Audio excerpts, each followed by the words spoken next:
بلغ العلا بكماله كشف होना ये फूल तो बुलबुल का तरन्नुम भी न हो, चिमने दहर में कलियों का तबस्सुम भी न हो।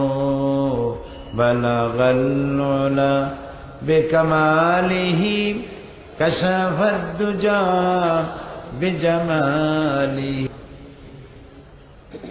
সিলেট আঞ্জুমানে খেদমতে কোরআন কর্তৃক আয়োজিত ঐতিহাসিক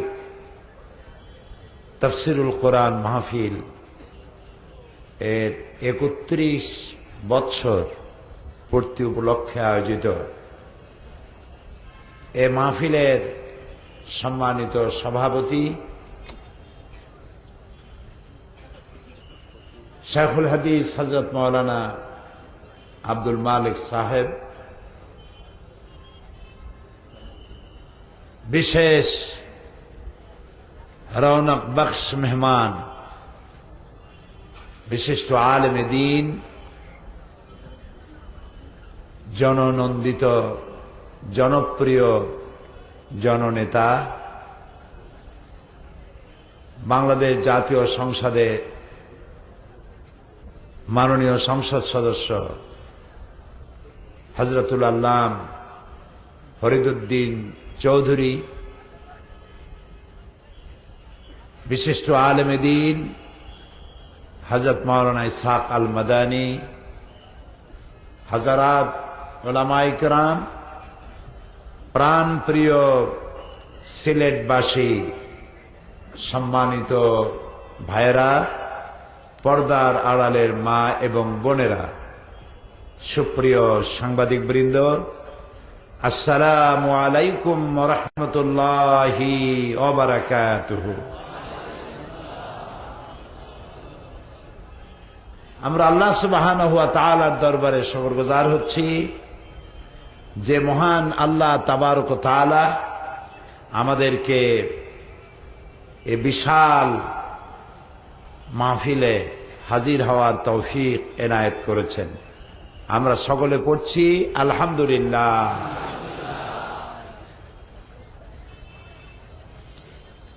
এবং এই সৃষ্টি কিভাবে চলবে তার আইনও তিনি তৈরি করেছেন। আলহামদুলিল্লাহ বলবেন না? আলা লাহুল খালকু ওয়াল আমর, সৃষ্টি যার, আইন চলবে তার, তাহলেই সুন্দর হবে। যিনি সৃষ্টি করেছেন তার আইন দিয়ে যদি পরিচালিত হয় তাহলে সেটা সুন্দরভাবে পরিচালিত হতে পারে। যেমন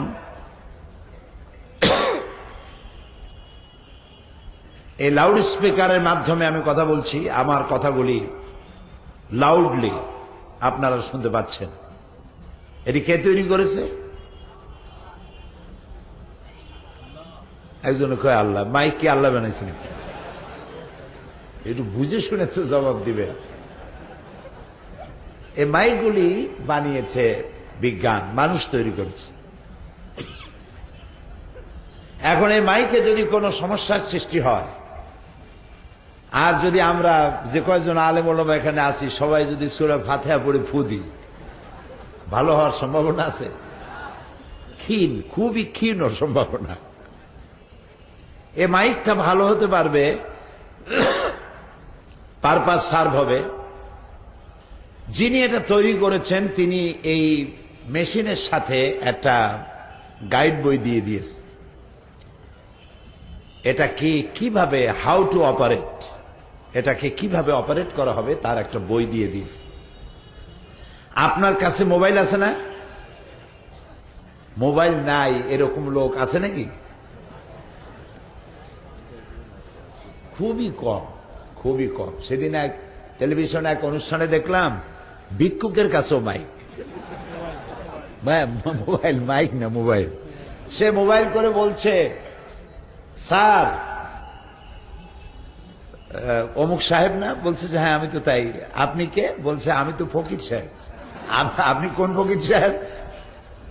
তো বলছে ওই যে ওই হোটেল সোনারগাঁর সামনে যখন ওই ট্রাফিক জ্যাম হলো তখন আপনার গাড়ির কাছে গেছিলাম, আমি কিছু পয়সা চাইছিলাম, তা আপনি আমারে কিছু দিবেন বলছিলেন, তো আমি কখন আসবো কিছু খাবারও রেডি রেখেন আর কিছু পয়সা করিও রেডি রেখেন।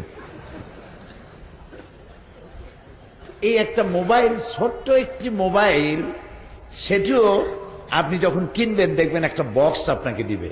ওই বক্সের মধ্যে মোবাইলটা কিভাবে অপারেট করবেন আন্দাজে টেপাটেপি করলে কাজ হবে না। বইতে যেভাবে লেখা আছে ওইভাবে টেপাটেপি করবেন, ভালোভাবে চলবে। আর যদি খারাপ হয় সেটাও কিভাবে ভালো করতে হবে তাও সেখানে আছে। মোবাইল থেকে শুরু করে যে কোনো মেশিন আপনি কিনবেন, প্রত্যেকটি মেশিনের সাথে একটা করে গাইড বুক দেওয়া হয়। এটাকে আপনি কিভাবে অপারেট করবেন, করলে পারপাস সার্ভ হবে, আর খারাপ হলে ভালো বানাবেন কি করে, আছে না? জবাব দেন। আছে। ছোট্ট একটি মোবাইল চালাবার জন্য, একটা মাইক চালাবার জন্য, একটা ভিডিও ক্যামেরা চালাবার জন্য যদি যারা বানায় তারা বই তৈরি করে দেয়, ওইটার মতো না বানাইলে আন্দাজে হবে না, আন্দাজে হবে না, আপনার মন মতো চালাইলে হবে না।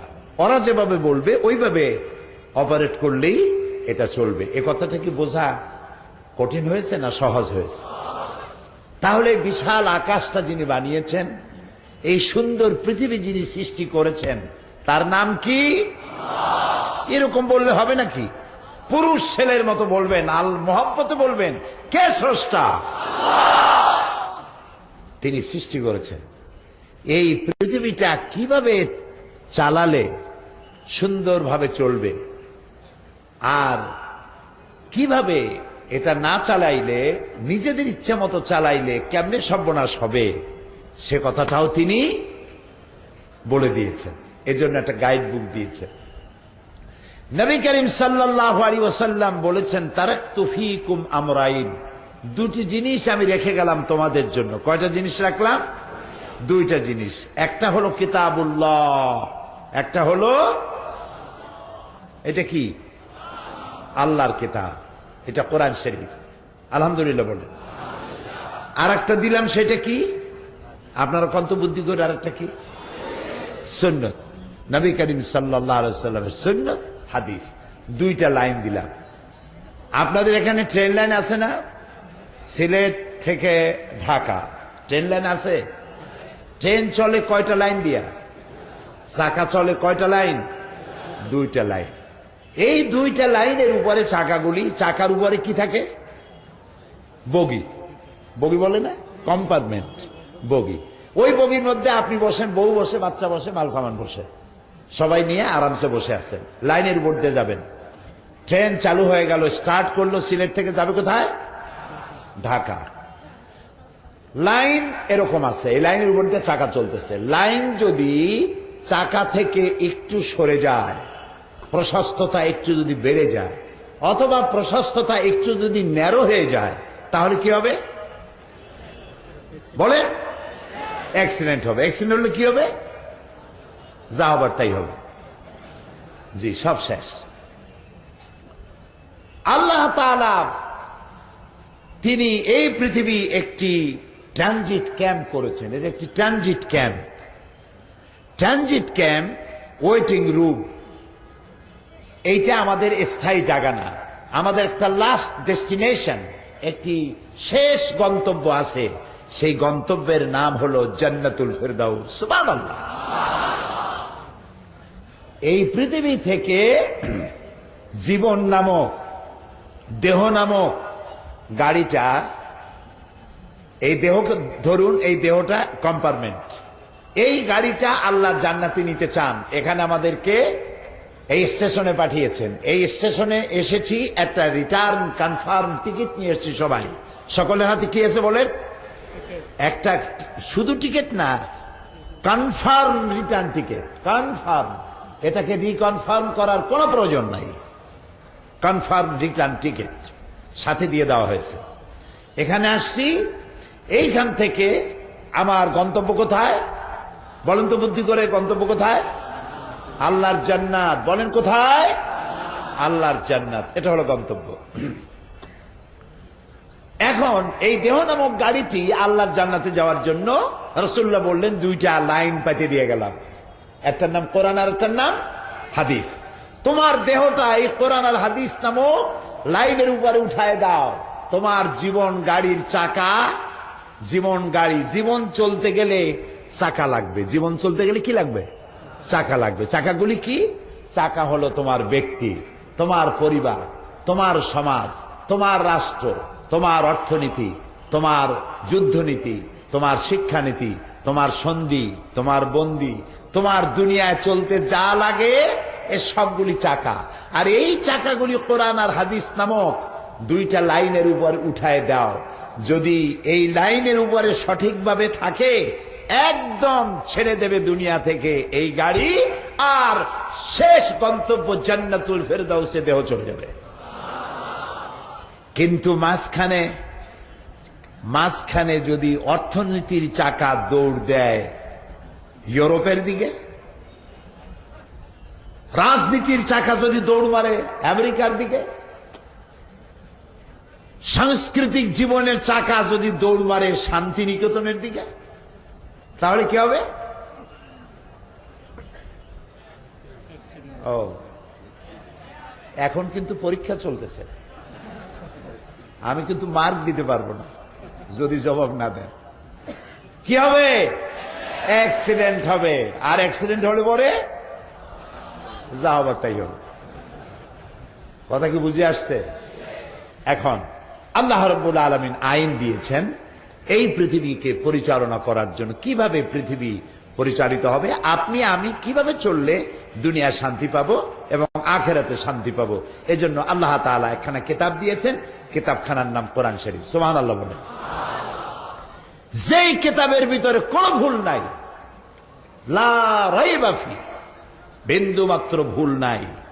দুনিয়ার সব বইয়ের লেখক, লেখক, তিনি লেখেন এই বই লিখতে গিয়ে আমার ভুল হতে পারে। প্রত্যেকে বই লিখতে গিয়ে লেখে যদি কোনো ভুল হয় আমাকে ধরিয়ে দিবেন, আমি আগামী সংস্করণে এটাকে সংশোধন করব। না এরকম লেখে যে আমি যেখান বই লিখছি কারো বাবার হিম্মত নাই বইয়ের মধ্যে ভুল ধরা। পারবে কেউ? বলেন পারবে? পারবে না। আল্লাহ রাব্বুল আলামিন একখানা কিতাব নাজিল করলেন, যেই কিতাবের ভিতরে আল্লাহ রাব্বুল আলামিন শুরুতেই বলে দিয়ে দেন, লা যালিকাল কিতাবু লা রাইবা ফীহ।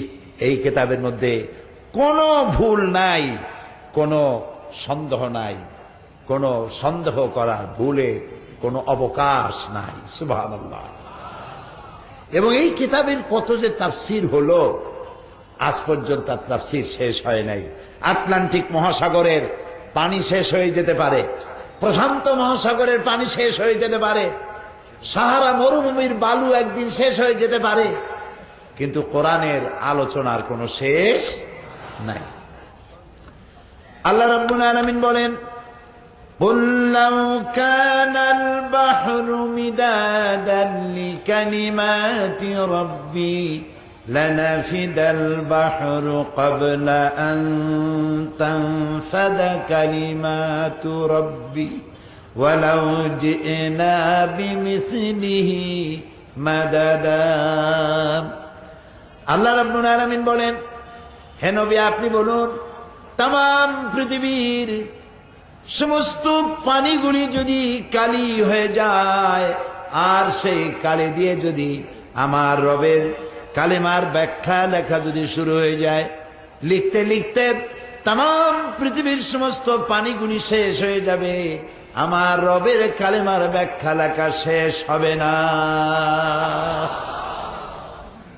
এটি আইনের কিতাব, কোরআন শরীফ আইনের কিতাব। সুবহানাল্লাহ, সুবহানাল্লাহ। প্রিয় ভাই সব, এ কোরআন হচ্ছে সেই কোরআন যে কোরআন মরুভূমির রাখালদেরকে, যারা উট আর ছাগলের রাখালগিরি করতেছে, শুনতেছেন আপনারা আমার কথা? শুনতে পাচ্ছেন?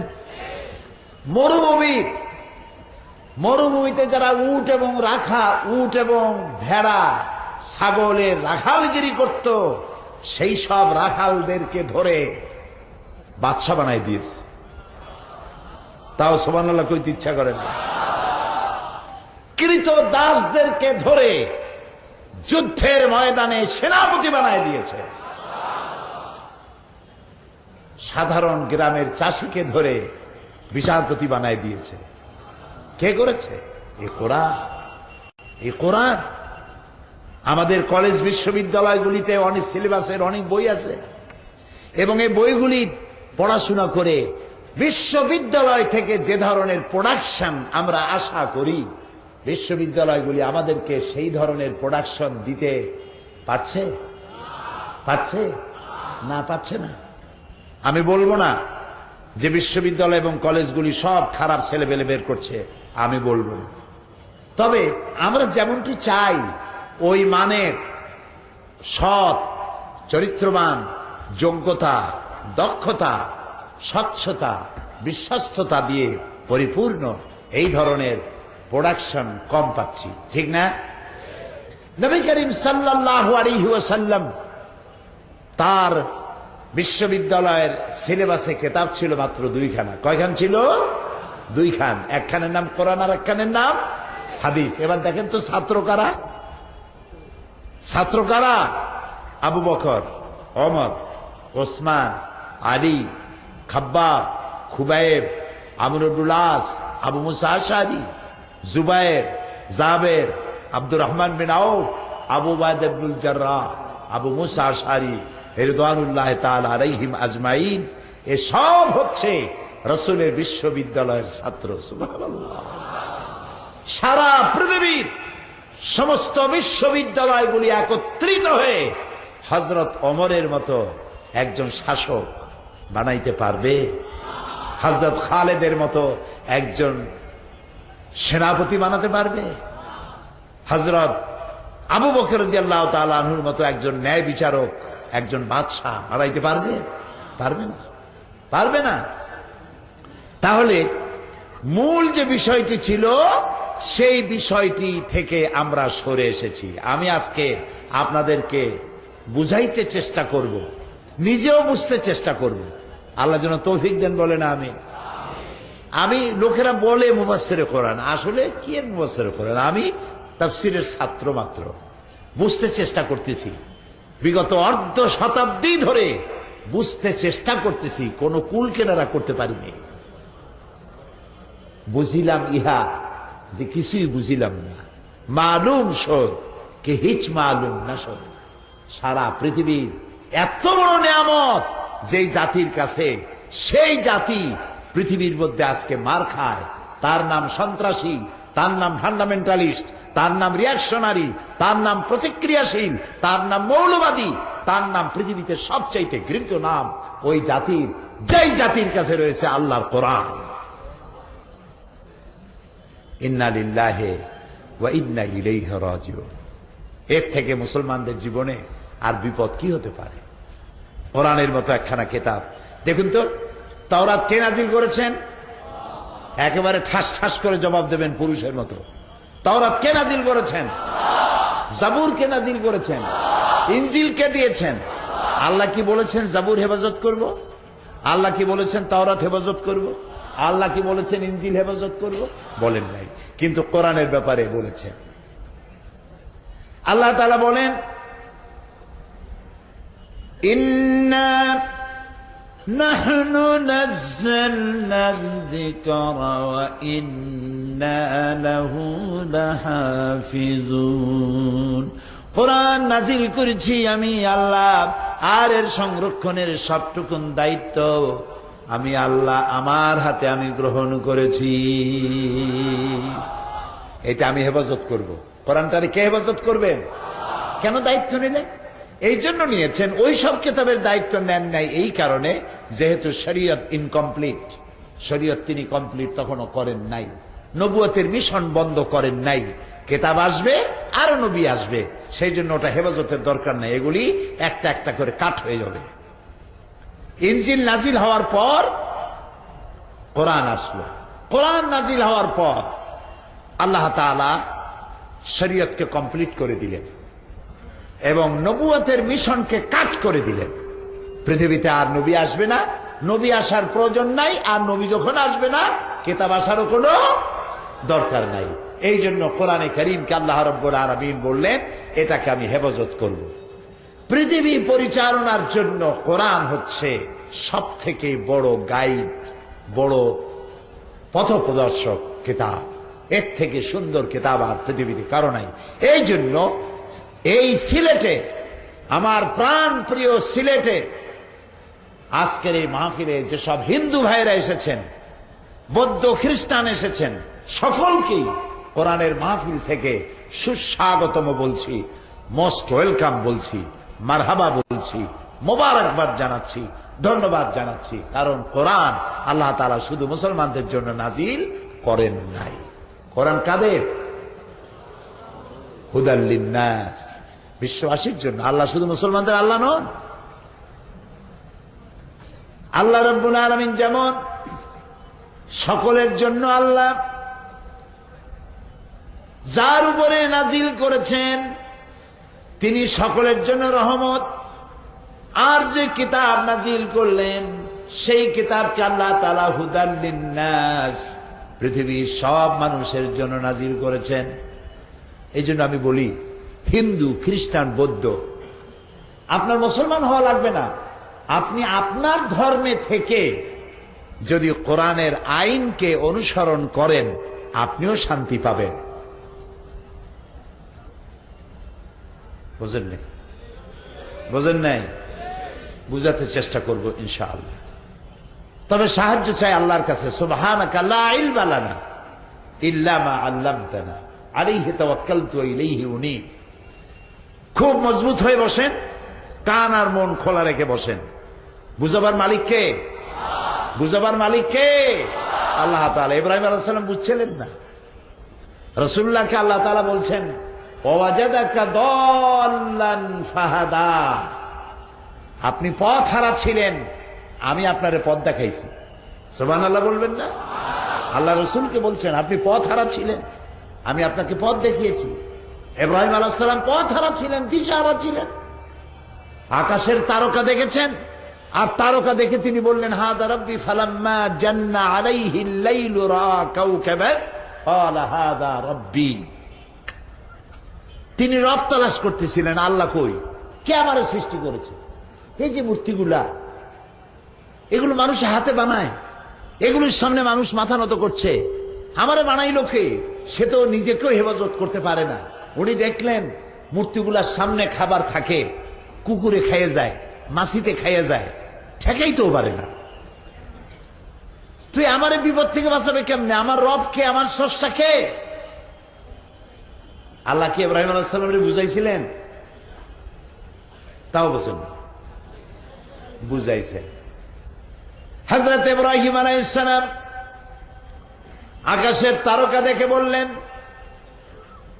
হাযা রাব্বি, সন্ধ্যাবেলায়। ফালাম্মা জান্না আলাইহিল লাইলু রাআ কাওকাবান, সন্ধ্যাবেলায় যে তারাটা আকাশে ওঠে, ওই তারাটা অন্যান্য তারার চাইতে ছোট না বড়? বড়। এই তারকাটা এত গভীর লক্ষ্য করে তিনি এর আগে কখনো দেখেননি। তিনি তারকা দেখে মনে করলেন, হাদা রব্বি, হতে পারে এটাই আমার রব, এটাই আমার স্রষ্টা। কিন্তু শান্ত তারা বেশি সময় থাকে না, এইটা ডুবে যায়, ঠিক না? যখন অস্তমিত হয়ে গেল, ফালাম্মা আফালা ক্বালা লা উহিব্বুল আফিলিন, যে জিনিস অস্তমিত হয়ে যায়, ডুবে যায়, সে তো রব হতে পারে না। فلما رأى القمر بازغا قال هذا ربي। তারকা অস্তমিত হয়ে গেল, চাঁদ উঠল। তারা বড় না চাঁদ বড়? চাঁদ বড়। তারা দেখতে সুন্দর না চাঁদ দেখতে সুন্দর? তারার আলো বেশি না চাঁদের আলো বেশি? চাঁদ দেখে মুগ্ধ হয়ে গেলেন, বললেন, হাযা রাব্বি, এটাই আমার রব। ফালাম্মা আফালা ক্বালা লাইন লাম ইয়াহদিনি রাব্বি লাআকুনান্না মিনাল কওমিদ দাল্লিন। প্রকৃতপক্ষে আল্লাহ যিনি, ইব্রাহিম আলাইহিস সালাম কিভাবে আগাচ্ছেন দেখেন। প্রকৃতপক্ষে যিনি আমার আল্লাহ, যিনি আমার রব, তিনি যদি আমাকে চেনার তৌফিক না দেয় যে তিনি কে, তাহলে আমি গোমরা হয়ে যেতে পারি, আমি পথভ্রষ্ট হয়ে যেতে পারি। সকালবেলায় উঠল সূর্য। فلما رأى الشمس بازغة قال هذا ربي هذا أكبر। সকালবেলা যখন সূর্য দেখলেন, সূর্য দেখে বললেন হাদা রব্বি, এইটাই তো পেয়ে গেছি, আসল এটাই আমার রব, আর এটাই আমার বড় রব। তারার চাইতে চাঁদ ছিল বড়, চাঁদের চাইতে সূর্য বড়। চাঁদের দিকে তাকানো যায়, সূর্যের দিকে তাকানো যায় না, চোখ ঝলসে যায়। হাদা আকবার, এটাই বড়। ফালাম্মা আফালাত قال يا قوم إني بريء مما تشركون। এই সূর্য যখন অস্তমিত হয়ে গেল, তখন তিনি বললেন, ও আমার কওম, ও আমার জাতি, আমি তো আমার রবের চিনে ফেলেছি। সুবহানাল্লাহ বলবেন না? এ তারকা আমার রব নয়, এই চাঁদ আমার রব নয়, এই সূর্য আমার রব নয়। তোমরা যার সঙ্গে শিরক করো, আমি তার সাথে, তোমাদের সাথে আমি নই, তোমাদের দলবদ্ধ আমি নই। আমি তো আমার রবকে চিনে ফেলেছি। কে তিনি? ইন্নী ওয়াজ্জাহতু ওয়াজহিয়া লিল্লাযী ফাতারাস সামাওয়াতি ওয়াল আরদা হানিফা। এই আয়াতটি কি মুখস্থ আছে আপনাদের? পড়েন আমার সাথে। إني وجهت وجهي للذي فطر السماوات والأرض حنيفا وما أنا من المشركين إني وجهت وجهي للذي فطر السماوات والأرض। নিশ্চয়ই আমি আমার মুখমণ্ডল, আমার চিন্তা, আমার চেতনা, আমার মেধা, আমার প্রজ্ঞা, আমার সত্তা, সব কিছু দিক থেকে মুখ ফিরিয়ে আমি সেই দিকে মুতাওয়াজ্জা হলাম যিনি আকাশ, জমিন, চাঁদ, সূর্য, তারকা, নবমণ্ডল, ভূমণ্ডল, আমারে সব কিছু যিনি সৃষ্টি করেছেন, তিনি আমার রব, তিনি আমার আল্লাহ। তাহলে বুঝাবার মালিক কে? আল্লাহুম্মা ইয়া মুফাহিমা ইব্রাহিমা ফাহিমনি ওয়া মুআল্লিমা সুলাইমানা আল্লিমনি। হে ইব্রাহিমকে যিনি শিখিয়েছিলেন, ইব্রাহিমকে যিনি বুঝিয়েছিলেন, আমারে বুঝাও। বলেন আমিন। সুলাইমান আলাইহিস সালামকে যিনি শিখিয়েছিলেন, আমারে শিখাও। বলেন আমিন। শিখাবার মালিক কে? বুঝাবার মালিক কে? রব্বি জিদনি ইলমা। পড়েন রব্বি জিদনি ইলমা। আল্লাহ তাআলা তুমি আমার জ্ঞান বৃদ্ধি করো, ওই জ্ঞান দাও যে জ্ঞান দিয়ে তোমারে চেনা যায়, যে জ্ঞান দিয়ে তোমার কোরআন বোঝা যায়, সেই জ্ঞান আমারে দিয়ে সমৃদ্ধ করো। বলি আমিন। প্রিয় ভাই সব, কোরআন শুনতে এসেছি, আর আমি আপনাদেরকে কোরআন শোনাবার জন্যই এসেছি। তৌফিকের দেওয়ার মালিক কে? আল্লাহ তাআলা। কোরআনে কারীমের সূরা বাকারা 209 নম্বর আয়াত আল্লাহ তাআলা বলছেন, ইয়া আইয়ুহাল্লাযীনা আমানু দুখুলু ফিস-সিলমি কাফা ওয়া লা তাত্তাবিউ খুতুওয়াতিশ শাইতান ইন্নাহু লাকুম আদুউম মুবিন। হে বিশ্বাসীরা, তোমরা যারা ঈমান এনেছো, আমরা ঈমান আনছি। 3-4 জন কইলো জি হয়। আমরা কি ঈমান এনেছি? আলহামদুলিল্লাহ। বলি আলহামদুলিল্লাহ। আল্লাহ আমাদেরকে বলতেছেন, আমাদেরকে যারা ঈমান এনেছো, শোনো, উদখুলু ফিস-সিলমি কাফা, পরিপূর্ণরূপে সিলমের মধ্যে ঢুকে পড়ো, আত্মসমর্পিত হও, সারেন্ডার্ড হয়ে যাও পরিপূর্ণরূপে আমার আইনের সামনে। সুবহানাল্লাহ বলো। আল্লাহর আইন দুই প্রকার। আল্লাহর আইন কয় প্রকার? দুই প্রকার। মুখস্থ করেন এবং বুঝতে চেষ্টা করেন। একটি আইন প্রকৃতির জন্য, আরেকটি আইন মানুষের জন্য। প্রকৃতি কাকে বলে? প্রকৃতি, এনভায়রনমেন্ট, পরিবেশ, ফিতরত। এটি কি?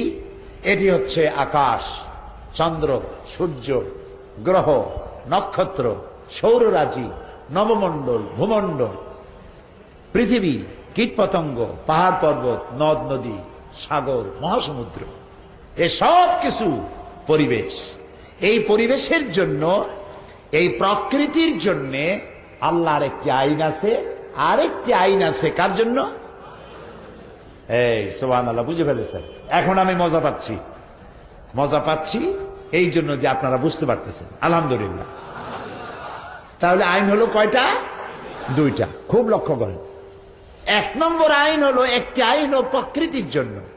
প্রকৃতি, ফিতরত, নেচার, আল্লাহর আইন মানতে বাধ্য, মানতেই হবে। কোরআন, আফাগায়রা দীনিল্লাহি ইয়াবগুন ওয়ালাহু আসলামা মান ফিস সামাওয়াতি ওয়াল আরদি তাওআন ওয়া কারহা। আফাগায়রা দীনিল্লাহি ইয়াবগুন, আল্লাহর দেওয়া বিধান, আল্লাহর দেওয়া আইনকে ছেড়ে দিয়ে তোমরা কি অন্যের তৈরি করা কোন আইন তালাশ করো? ওয়ালাহু আসলামা মান ফিস সামাওয়াতি ওয়াল আরদ, অথচ আকাশে যা আছে, জমিনে যা আছে, সব আমার আইনের সামনে মাথা নত করে দিয়েছে। সুবহানাল্লাহ বলেন। সবাই আইন মানে কার? আল্লাহ। এখন রাত 8:37 আমার ঘড়িতে। ঘড়িতে ইখতিলাফ আছে, আলেমদের মধ্যে যেমন ইখতিলাফ থাকে, ঘড়িতেও ইখতিলাফ আছে। সব ঘড়ি একরকম না। এখন বাংলাদেশে 8:37 বা 35। সূর্য এখন কোথায়? সূর্য এখন কোথায়? আমেরিকা চলে গেছে। আমরা বলি সূর্য অস্ত হয়ে গেছে। সূর্য অস্ত নাই, ওর অস্ত নাই, ওঠা টোটাও নাই, এ ঘুরতেছে ঘুরতেছে। পৃথিবী বড় না চাঁদ বড়? এই যে ইখতিলাফ হয়ে গেছে। পৃথিবী বড়, চাঁদ ছোট। সমস্ত ছোট জিনিস বড় জিনিসের চতুর্দিকে ঘোরে। দেখবেন মন্ত্রীরা আসলে কিভাবে ঘোরে চতুর্দিকে, দেখছেন না? আবার মন্ত্রীরা প্রধানমন্ত্রীর চতুর্দিকে ঘোরে। যেটা বড়, ছোটরা তার পিছনে ঘোরে। তো চাঁদ যেহেতু ছোট, এই জন্য চাঁদ ঘোরে পৃথিবীর চতুর্দিকে। সূর্য পৃথিবীর চাইতে বড়, এই জন্য পৃথিবী ঘোরে সূর্যের চতুর্দিকে। সূর্য ওর চাইতে বড় আছে তারকা, যে তারকাগুলি, যে সূর্য পৃথিবীর চাইতে 13 লক্ষ গুণ বড়, এই রকমের 2 থেকে 2.5 কোটি সূর্য খাইয়া হজম করতে পারে, এই রকমের তারার চতুর্দিকে সূর্য ঘোরে। আবার ওই তারকাগুলি, যে তারকায় সূর্য খাইতে পারে কয় কোটি? 2-2.5 কোটি সূর্য খাইয়া হজম করতে পারে যে তারকা, সেই তারকা ঘোরে ব্ল্যাক হোলকে কেন্দ্র করে। যে ব্ল্যাক হোল এরকমের তারা চকলেটের মধ্যে চুষা খাইয়া শেষ করে বালাইতে পারে। এরপরে সেই ব্ল্যাক হোল, এই মহাবিশ্ব সবটা আল্লাহ রাব্বুল আলামিনকে কেন্দ্র করে ঘুরতেছে। সুবহানাল্লাহ। যেহেতু তার থেকে বড় কেউ নাই। আল্লাহু আকবার। প্রাণ খুলে মহব্বতের সাথে বলেন আল্লাহু আকবার। তিনি সর্বশ্রেষ্ঠ, আমরা সব থেকে ছোট, সব থেকে ছোট। এই জন্য ছোট্টবেলায় মায়ের কোল থেকে যখন পৃথিবীতে এসেছি, আমার কানে শোনানো হয়েছে, তুমি এমন এক পৃথিবীতে এসেছো, তুমি ছোট, তুমি কানে শোনো আল্লাহু আকবার। আল্লাহ বড়, আল্লাহ বড়, সর্বশ্রেষ্ঠ, তার থেকে বড় কেউ নাই। আজানের প্রথম শব্দ আল্লাহু আকবার, একামতের প্রথম শব্দ আল্লাহু আকবার, নামাজের প্রথম শব্দ আল্লাহু আকবার, জানাজার প্রথম শব্দ আল্লাহু আকবার, ঠিক না? সব জায়গায় কে বড়? আল্লাহ বড়। এখন সূর্য চলে গেছে আমেরিকায়, রাত এখন 8:30 বা তার থেকে বেশি। সূর্যের এই মজাল নাই, সূর্যের এই ক্ষমতা নাই সিলেটে এখন উদিত হয়। আবার আমেরিকা এখন রাত যেতে পারবে না, রাতের মধ্যে দিন আসবে না, দিনের মধ্যে রাত ঢুকবে না, সূর্য চন্দ্রের সাথে ঘা লাগবে না, চন্দ্র সূর্যকে আঘাত করতে পারবে না। এবার বলেন তো কার আইন মানতেছে? কার আইন? সূরা ইয়াসিন দেখুন, লাশ-শামসু ইয়ানবাগি লাহা আন তুদরিকাল কামারা ওয়ালাল-লাইলু সাবিকুন নাহার ওয়া কুল্লুন ফি ফালাকিন ইয়াসবাহুন। সূর্য চন্দ্রকে ধরতে পারবে না, চন্দ্র সূর্যকে ধরতে পারবে না, রাত দিনের স্থান অধিকার করতে পারবে না, দিন রাতের স্থানকে অতিক্রম করতে পারবে না। ওয়াকুল্লুন ফি ফালাকিন, যা কিছু আছে মহাশূন্যে সব ঘুরছে তো ঘুরছেই। সুবহানাল্লাহ। আইন মানতেছে কার? এটার নাম প্রকৃতির আইন, এটার নাম প্রকৃতির আইন, কানুনে ফিতরত, ল অফ নেচার, প্রকৃতির আইন। এই আইন মান্য করছে সুরমা নদী, সুরমা, কুশিয়ারা, মনু, মধুমতি, পদ্মা, ব্রহ্মপুত্র, শীতলক্ষা, কর্ণফুলী, সব আইন মানতেছে কার? সুরমার পানি নোনা না মিঠা? মিষ্টি কিনা? এই যে মিষ্টি নদীর পানিগুলো ভাটির টানে মিষ্টি পানিগুলো সমুদ্রের মধ্যে চলে গেল, আবার জোয়ারের সময় সমুদ্রের নোনা পানি মিষ্টি পানির মধ্যে ঢুকে গেল। মিষ্টি পানি, দরিয়ার পানিগুলি মিষ্টি পানি সমুদ্রের নোনা পানির ভিতরে গিয়ে ওইটাকে নোনা বানাইতে পারলো না, মিষ্টি বানাতে পারলো না। আবার নোনা পানি মিষ্টি পানির ভিতরে ঢুকে ওটারে মিষ্টি বা নোনা বানাইতে পারলো না। আল্লাহ তাআলা বলে কেন পারলো না? মারাজাল বাহরাইনি ইয়ালতাকিয়ান বাইনাহুমা বারযাখুন লা ইয়াবগিয়ান। সমান্তরালে দুটি নদী প্রবাহিত হচ্ছে, সমুদ্র প্রবাহিত হচ্ছে, মাঝখানে কোনো পার্টিশন নাই, হিজাব নাই, পর্দা নাই, বেড়া নাই, কিন্তু পানি তার নিজস্ব শক্তি, নিজস্ব মিষ্টি ভাব, লবণ ভাব এটাকে অতিক্রম করতে পারছে না। হুকুম মানছে কার? হুকুম মানছে কার? এই যে সিলেট, এই সিলেটে এক পাশে কমলার গাছ আর এক পাশে সাতকরার গাছ। সাতকরা আছে না? সাতকরা না হাত করা? দুইটাই। একবার আমেরিকায় নিউ ইয়র্কে গিয়ে নামলাম এয়ারপোর্টে, আমার সাথে সিলেটে কিছু ভাইরা ছিল, ইমিগ্রেশন অফিসাররা, কাস্টম পুলিশরা আসছে, এসে জিজ্ঞেস করছে ইউ হ্যাভ এনি শ্যাটকারা? তা আমি শ্যাটকারা আবার কি? ওরা তো আর বোঝে না, ফ্রুটস নিতে হলে ওখানে আবার ট্যাক্স দিতে হয়। তো একদিকে সাতকরার গাছ আর একদিকে কমলার গাছ, এক পাশে আনারস আর এক পাশে লিচু, এক পাশে আম আর এক জায়গায় আর এক পাশে কাঁঠাল।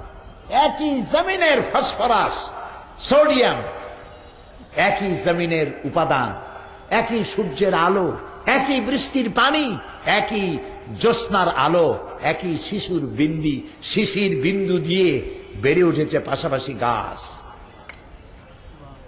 তাল গাছে বেল হলো না, নারকেল গাছে আলু হলো না, সাতকরা গাছে কমলা হলো না, কমলা গাছে সাতকরা হলো না। আবার এক পাশে বাঁশ আর এক পাশে আখ। আখ বলেন না কি বলেন? যেটা ভাঙ্গে চাবাইলে যেটা দিয়ে চিনি তৈরি হয় ওটা কি কর? সিলেটে কি কর? কুড়াল কি আমার সাহায্য করেন? কুয়ার, কুয়ার। আচ্ছা,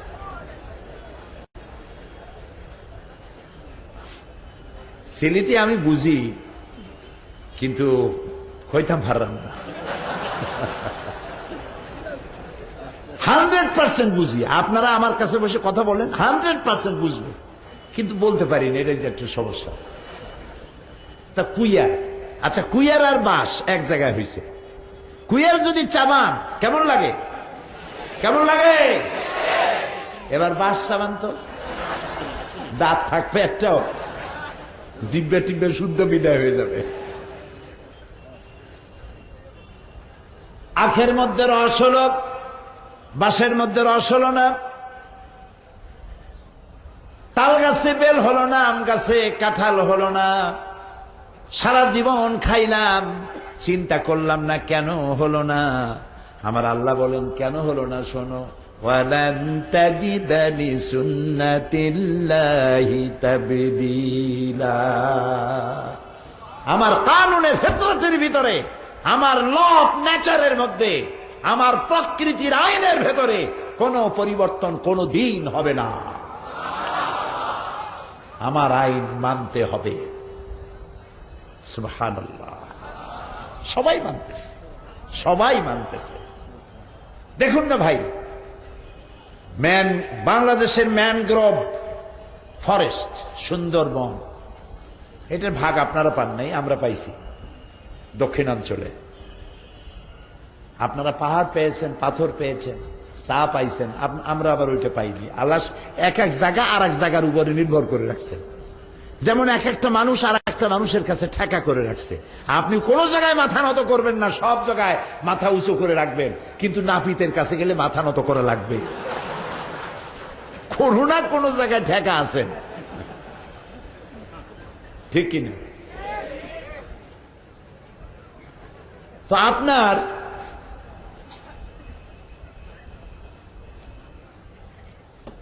এই সিলেটের মধ্যে আল্লাহ তাআলা বহু নিয়ামত দান করেছেন, নিয়ামতের কোনো অভাব নেই, আলহামদুলিল্লাহ। এ সমস্ত নিয়ামতগুলি আকাশ আর জমিন, সিলেট সহ সারা পৃথিবী, এখানে যা নিয়ামত আছে খুলনা তার থেকে আর এক পদ বেশি আছে, যেটা এখানে নেই। খুলনা, বরিশাল, পিরোজপুর, পটুয়াখালী ইত্যাদি এলাকায় আল্লাহ সুন্দরবন বানাইছে। সুন্দরবনের মধ্যে আছে royal Bengal tiger, royal Bengal tiger.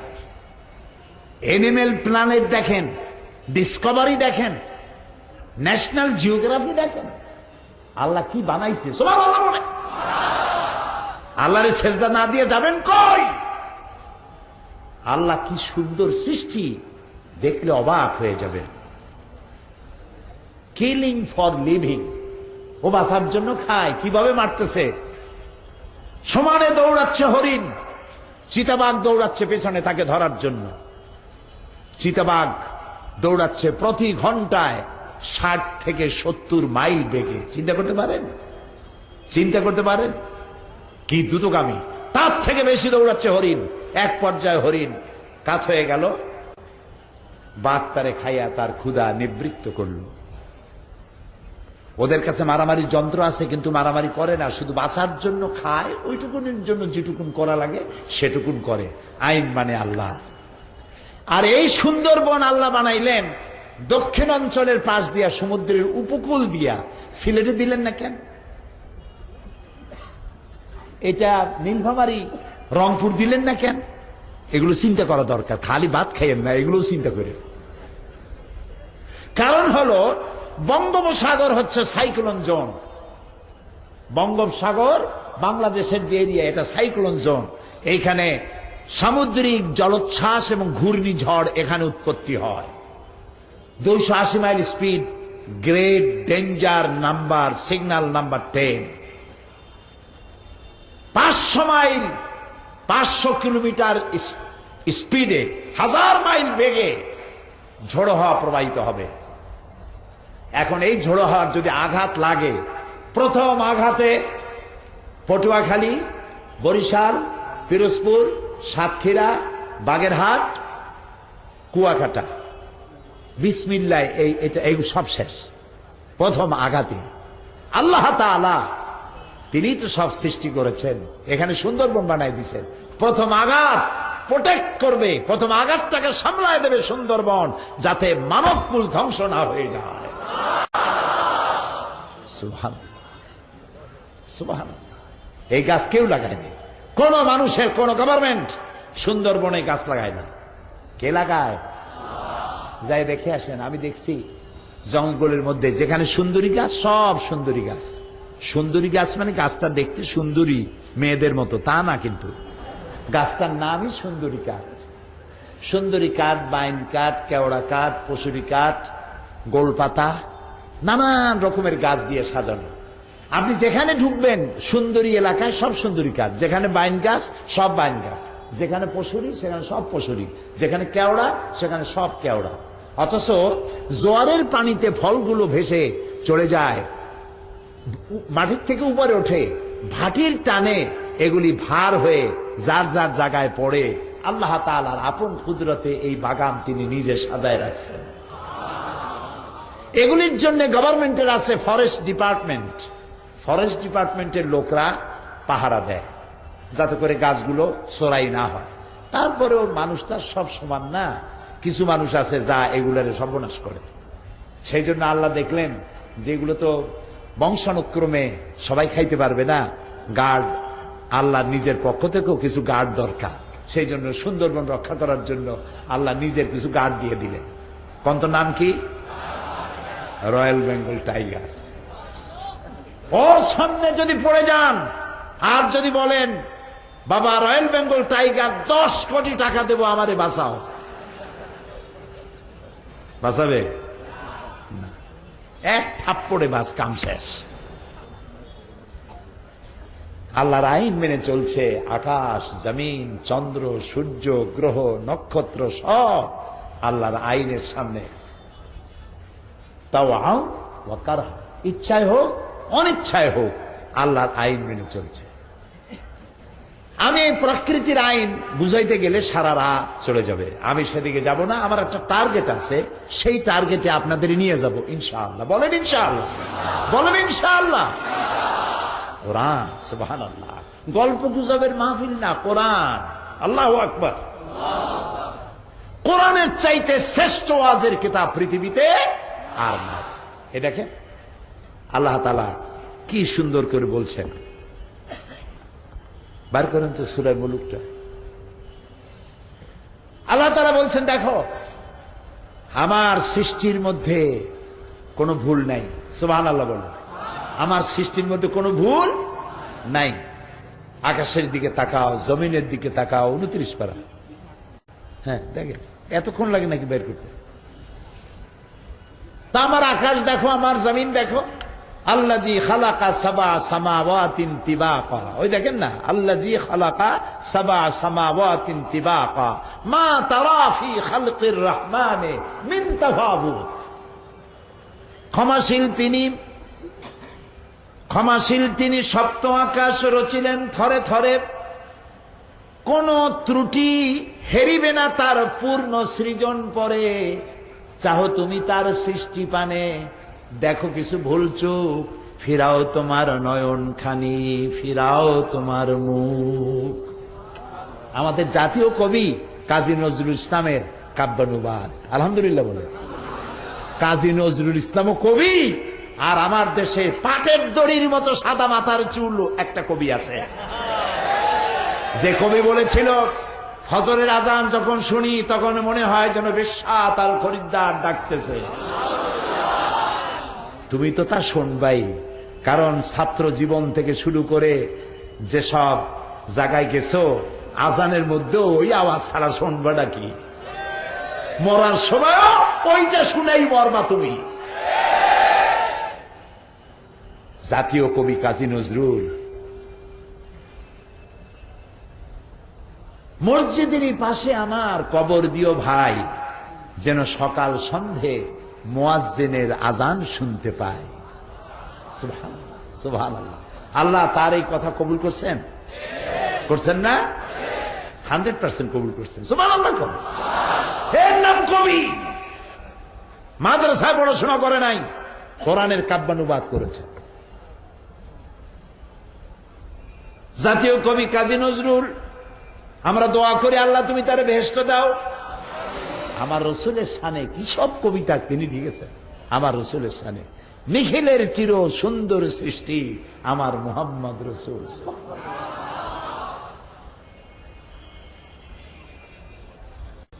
মুহাম্মাদের নাম জপেছিলি কি জানি, বুলবুলি তুই আগে, তাই করি তোর কণ্ঠের সুর এতই মধুর লাগে। সুবহানাল্লাহ, সুবহানাল্লাহ। আরে কি সুন্দর কথা। গোলাপের বলছে, গোরে গোলাপ তুই কি চুমেছিলি আমার নবীর কদম। সুবহানাল্লাহ, সুবহানাল্লাহ। আমার নবীর কদম কি তুই চুমা দিছিলি, যার কারণে তোর এত সৌন্দর্য। আল্লাহু আকবার। ভ্রমর, তুই গুনগুন করি কি গাস, তুই কি আমার রসুলের কাছে গেছিলি এবং তার আওয়াজ শুনে সেই কৃতজ্ঞতাই কি স্বীকার করিস তোর গানের মধ্যে দিয়ে। সুবহানাল্লাহ। কবি নজরুল, আল্লাহ বেহেশত দিক, আল্লাহ রসুলের মহব্বত দিয়ে আমাদের কলজা ভরে দিক, আমাদের সন্তান, আমাদের স্ত্রী পুত্র পরিজন, আমার গোটা জাতির কলিজায় রসুল্লাহর মহব্বত ভরে দিক। ডেনমার্ক আমার রসুলের বিরুদ্ধে ব্যঙ্গ কার্টুন এঁকেছে। এই ব্যঙ্গ কার্টুন এঁকে রসুলের মাথায় দিছে একটা বোমা, আর তার দুই পাশে অর্ধনগ্ন দুইটা মেয়ে লোক বসাইছে।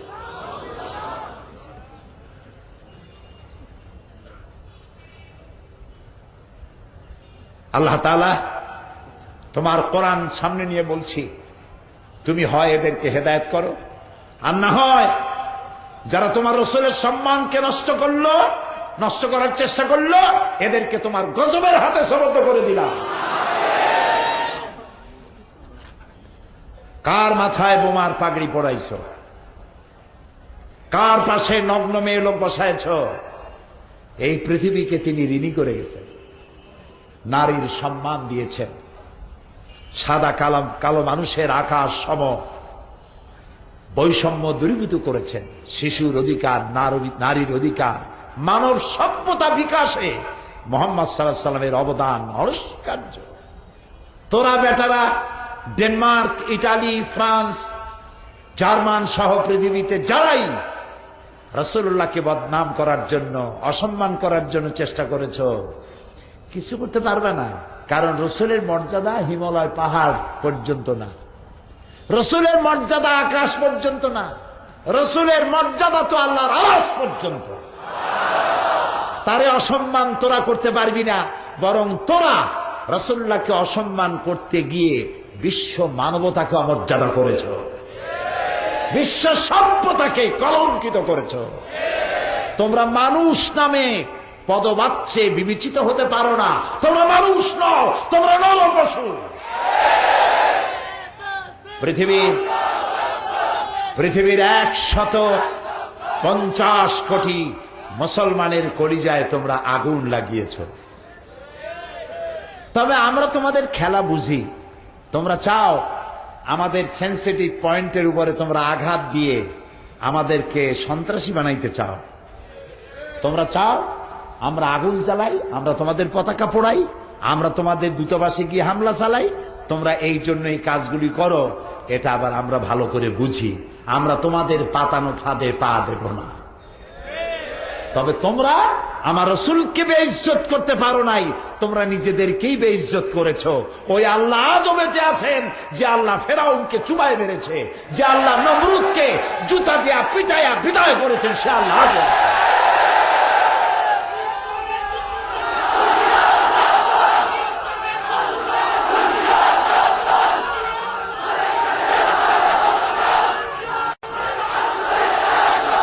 ব্যাস ব্যাস ব্যাস। আমরা আমরা আমরা চরমপন্থায় যাব না। আমরা প্রতিবাদ জানিয়েছি, গোটা বিশ্ব প্রতিবাদ জানিয়েছে। নাইজেরিয়ায় 25 জন মুসলমান শহীদ হয়ে গেছে, আফগানে অন্তত 20 জনের মতো শহীদ হয়েছে। সারা বাংলাদেশ, সিলেট কি বাদ গেছে? সারা পৃথিবীর সর্বত্র মুসলমানেরা মিছিল করেছে, প্রতিবাদ করেছে। আমাদের প্রতিবাদের ভাষা দিয়ে প্রতিবাদ জানাইছি। তোমরা তোমাদের নিজেদের নীচতা, হীনতা, দীনতা প্রকাশ করেছ। তোমরা ছোট লোক, এটা তোমরা প্রমাণ করেছ। তোমরা কার সমালোচনা করেছ?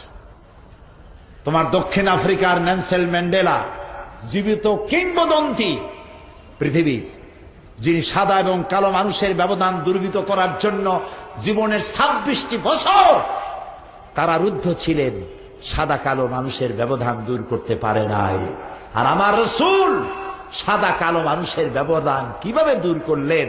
ফতে মক্কার দিনে, বুখারী খুলুন, ফতে মক্কার দিনে তিনি যে উষ্ট্র না উটের পিঠে ছিলেন না ঘোড়ার পিঠে ছিলেন, উটের পৃষ্ঠে চড়ে মক্কা বিজয় করছেন 10,000 সৈন্য সাথে।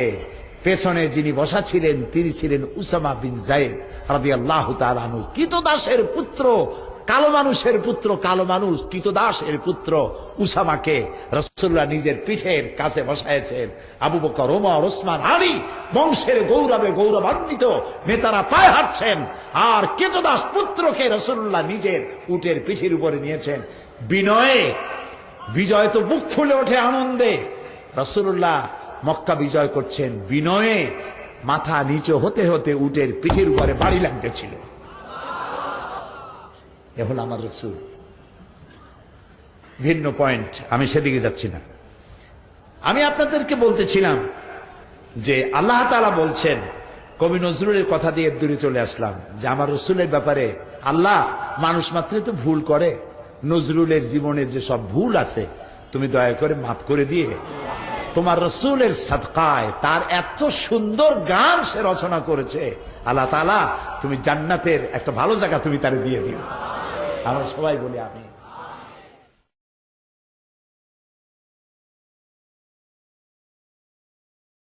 তিনি বলছেন, আচ্ছা আল্লাহ বলছেন, দেখো আমি যে আকাশ বানাইছি, একটু তাকায় দেখো তো, মা তারা ফি খালকির রহমানি মিন তাফাউত, আমার সৃষ্টি, রহমানের সৃষ্টির মধ্যে কোনো ভুল ত্রুটি দেখা যায় কিনা একটু তাকায় দেখো তো। ফারজিল বাসারা হাল তারা মিন ফুতুর, আবার তাকাও, আবার তাকাও। সুম্মা রজিল বাসারা কাররাতাইন ইয়ানকালিব ইলাইকাল বাসারু খাসিআন ওয়া হুয়া হাসির। বারবার তাকাও, তাকাতে তাকাতে তোমার চক্ষু অবশ হয়ে, ক্লান্ত হয়ে তোমার কাছে ফিরে আসবে। আমার সৃষ্টি নৈপুণ্যতার মধ্যে কোনো ভুল পাবে না। আল্লাহ তাআলা বলছেন, একটু দেখো না, তুমি তোমার নিজের দিকে একটু তাকাও না, কি করে আমি তোমারে বানাইছি। ওয়ালাকাদ কাররামনা বানি আদম, আদম সন্তানকে আমি সম্মানিত করেছি। গাছপালার মতো আইন তোমার জন্য মানা বাধ্য নয়। আইন বলছিলাম কয় প্রকার, মনে আছে? একটা আইন হলো কার জন্য?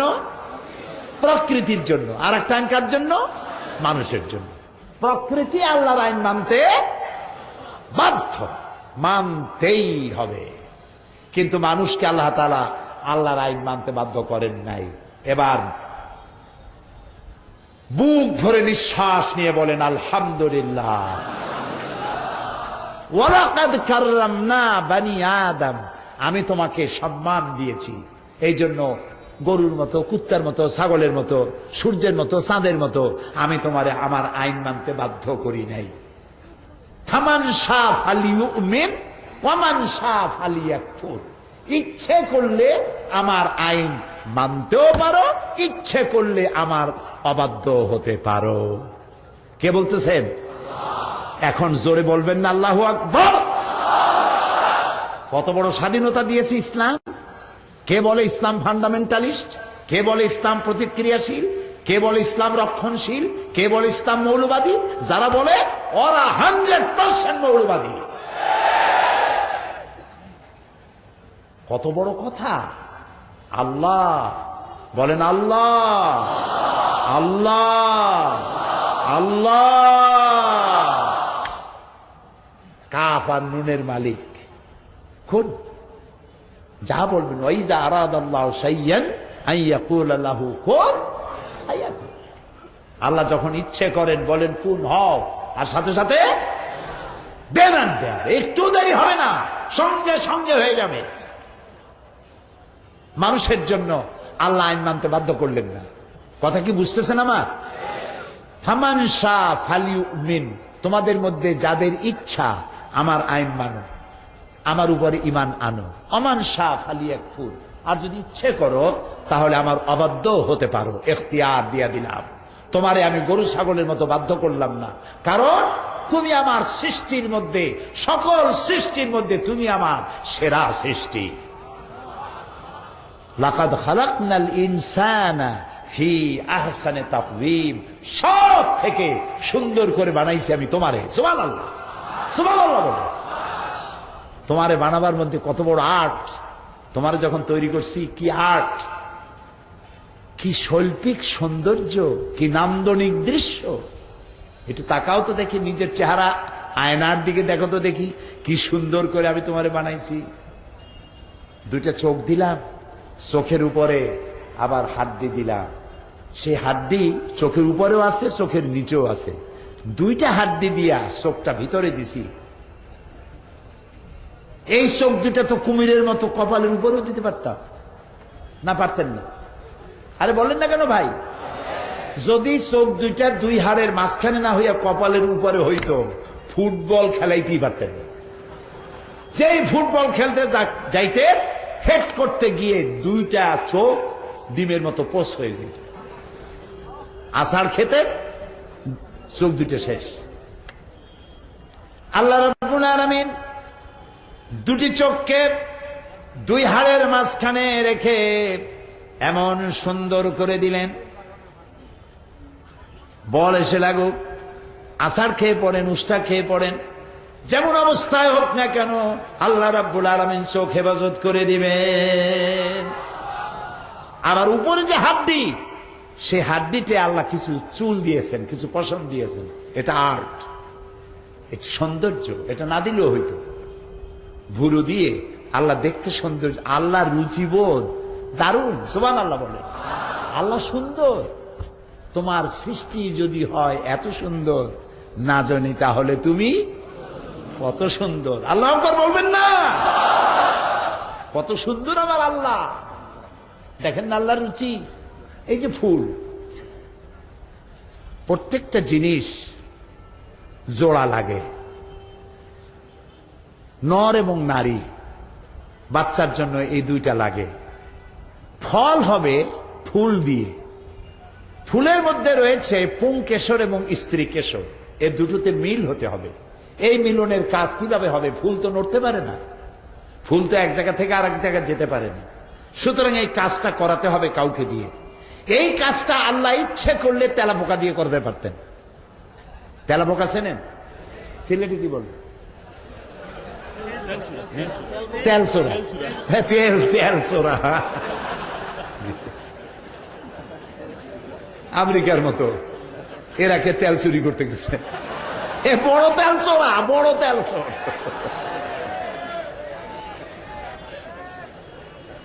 তো এই ফুলের স্ত্রী কেশর এবং পুংকেশরের এই মিলনের কাজটা আল্লাহ তাআলা তেলসর দিয়ে করাইতে পারতেন। আর একটা দিয়ে করাইতে পারতেন। ওই প্রকারে আপনারা কি বলেন আমি জানি না, এই যে উৎসুঙ্গা বলা হয়, যে ওই মাটির মধ্যে মাটি দিয়ে ফুড়ে ফুড়ে লাভ দিয়া, হ্যাঁ, কুকুর, গুগরা। গুগরা আমার কিছুদিন সিলেটে থাকা দরকার শেখার জন্য।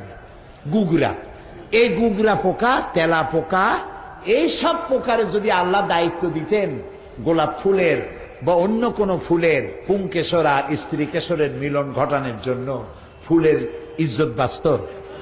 ফুলের ইজ্জত বাঁচত না। আমার আল্লাহর রুচি কত সুন্দর। ফুল যেমন সুন্দর, আর কাজটা, এই কাজটার দায়িত্ব আল্লাহ দিলেন প্রজাপতিকে। সুবহানাল্লাহ। প্রজাপতির দুই ডানায় কোন শিল্পী এত সুন্দর নান্দনিক শৈল্পিক সৌন্দর্য দিলেন? কি সুন্দর প্রজাপতির পাখা! কে এঁকে দিল এত সৌন্দর্য? তাকায় থাকতে ইচ্ছেই করে। সুবহানাল্লাহ, সুবহানাল্লাহ। আল্লাহ তাআলা বলছেন, দেখো তোমার নিজের দিকে তাকাও, কত সুন্দর করে আমি তোমারে বানাইছি। দুইটা চোখ দেখো, এই চোখের মধ্যে পানি আছে, কান্নার পানি না, কান্নার পানি তো আলাদা, কিন্তু সব সময় চোখে পানি আছে। চোখে পানি কেন? দিনের বেলা রাতের বেলায় পলিউশন, এই বাতাসের মধ্যে আছে অনেক জার্ম, চোখের মধ্যে ঢুকতেছে। আর আল্লাহ হচ্ছেন রহমান, তোমার চোখটা তাড়াতাড়ি নষ্ট হয়ে যাবে, এই জন্য তুমি এত পয়সা কোথায় পাবা প্রত্যেক দিন ওষুধ দিয়ে চোখ সাফ করা? এটা সম্ভবপর নয়। এই জন্য আল্লাহ রাব্বুল আলামিন চোখের ভিতরে পানির মতো করে এক প্রকারের মেডিসিন রেখে দিয়েছেন। আর চোখের পলক মারার মধ্য দিয়ে, অটোমেটিক পলক পড়ার মধ্য দিয়ে প্রতি মুহূর্তে আল্লাহ তাআলা মানুষের চোখকে ক্লিন করে দিতেছেন। আবার দিলেন জিহ্বা, এমন একটা নরম জিহ্বা আল্লাহ দান করলেন, যেই জিহ্বার ভিতরে একটা চুল পড়লো টের পাওয়া যায়। আপনারা টের পান? সত্যি চুল পড়লো টের পাওয়া যায়। এত নরম জিহ্বা, এর থেকে নরম শরীরে আর কোন অঙ্গ প্রত্যঙ্গ নাই। জিহ্বাটাকে আল্লাহ এত নরম বানাইছেন, সুবহানাল্লাহ। এই জিহ্বাটা যেখানে বাস করে তার চতুর্দিকে অনেকগুলি শত্রু। চিনছেন শত্রুগুলো? দাঁত। কয়টা শত্রু? 32টা শত্রু এর মধ্যে এই নরম জিহ্বাটা থাকে। এখন এই নরম জিহ্বা শত্রুদের প্রতি কত রহম দিল। জিহ্বা দাঁতের মধ্যে যদি একটা চুল, ভাতের কণা, কাঁটা একটা ঢোকে, জিহ্বা সারাক্ষণ গুতাইতে থাকে, কতক্ষণ ওটারে বাইর না করা পর্যন্ত সে বিশ্রাম নেবে না। শত্রুর প্রতি কি দরদ দেখছেন? এই জিহ্বারে, যে জিহ্বা তার দাঁতের সাথে এই সুন্দর ব্যবহার করে, সেই দাঁত অপেক্ষায় থাকে, সুযোগ পাইলেই মারে কামড়, রক্ত বাইর হয়ে যায়। জি,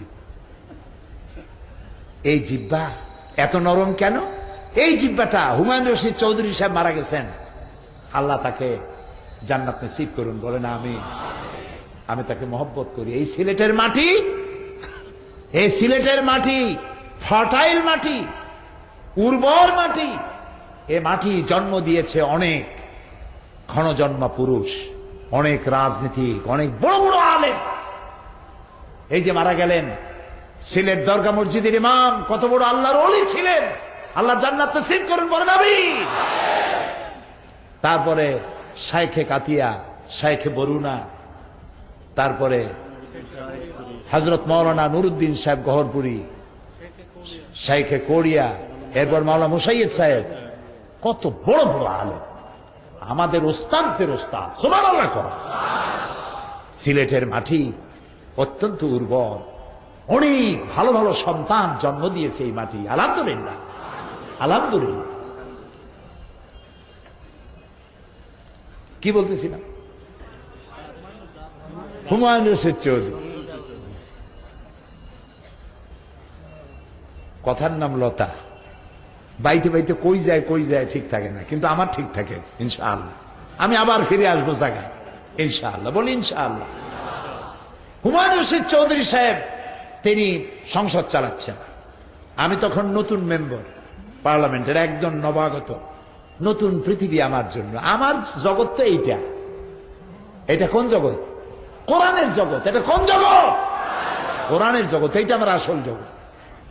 আমার মূল পরিচয় এইটাই, আমি কোরআনের ছাত্র, আমি তাফসীরের ছাত্র, বাস এটাই আমার পরিচয়। এই পরিচয় যদি আল্লাহ তাআলা কিয়ামতের দিন এই গুনাহগারকে কোরআনের ছাত্র হিসেবে যদি কিয়ামতে আল্লাহ বলে তোরে মাফ করে দিলাম, আমার আর কিচ্ছু পাওয়ার নেই, আল্লাহর কাছে চাওয়ার নাই। পার্লামেন্টের ভিতরে আমি তখন নতুন, দুই দলে লেগে গেল ঝগড়া। শেখ মুজিব এবং জিয়াউর রহমান সাহেব, এই দুই জাতীয় নেতা নিয়ে লেগে গেল গন্ডগোল। হুমায়ুন রশিদ চৌধুরী সাহেব হিমশিম খেয়ে যাচ্ছেন দুই দলকে কন্ট্রোল করতে গিয়ে। আমি একটা চিঠি দিলাম, মাননীয় স্পিকার, পরিস্থিতি কুল ডাউন করার জন্য যদি মেহেরবানি করে আমাকে একটু ফলো দিতেন, আমি একটু কথা বলতে চাই। উনি আমার ওইটা পাইয়া এত খুশি হইলেন, উনি আমার নাম ঘোষণা করলেন। আর আল্লাহর এমন মেহেরবানি, আমি তখন একদম নতুন, সবাই বসে পড়লো দুই দিকে। আমি বললাম, মাননীয় স্পিকার, আল্লাহ রাব্বুল আলামিন মানুষের শরীরের ভিতরে জিহ্বাটা দিয়েছেন এত নরম, চুল পড়লেও টেল পাওয়া যায়। এই নরম জিহ্বাটা এই জন্য দেওয়া হয়েছে, ওয়াকুলু লিন্নাসি হুসনা, মানুষের সাথে সুন্দর সুন্দর করে কথা বলো। জিহ্বা একটা হাত দিলাম না, কঠিন রগ দিলাম না, নরম জিহ্বা দিয়ে নরম নরম কথা কও। মাননীয় স্পিকার, আমি এই সংসদে এসে দেখলাম সেই নরম জিহ্বাটা দিয়া সংসদে কুড়ালের কাম করে।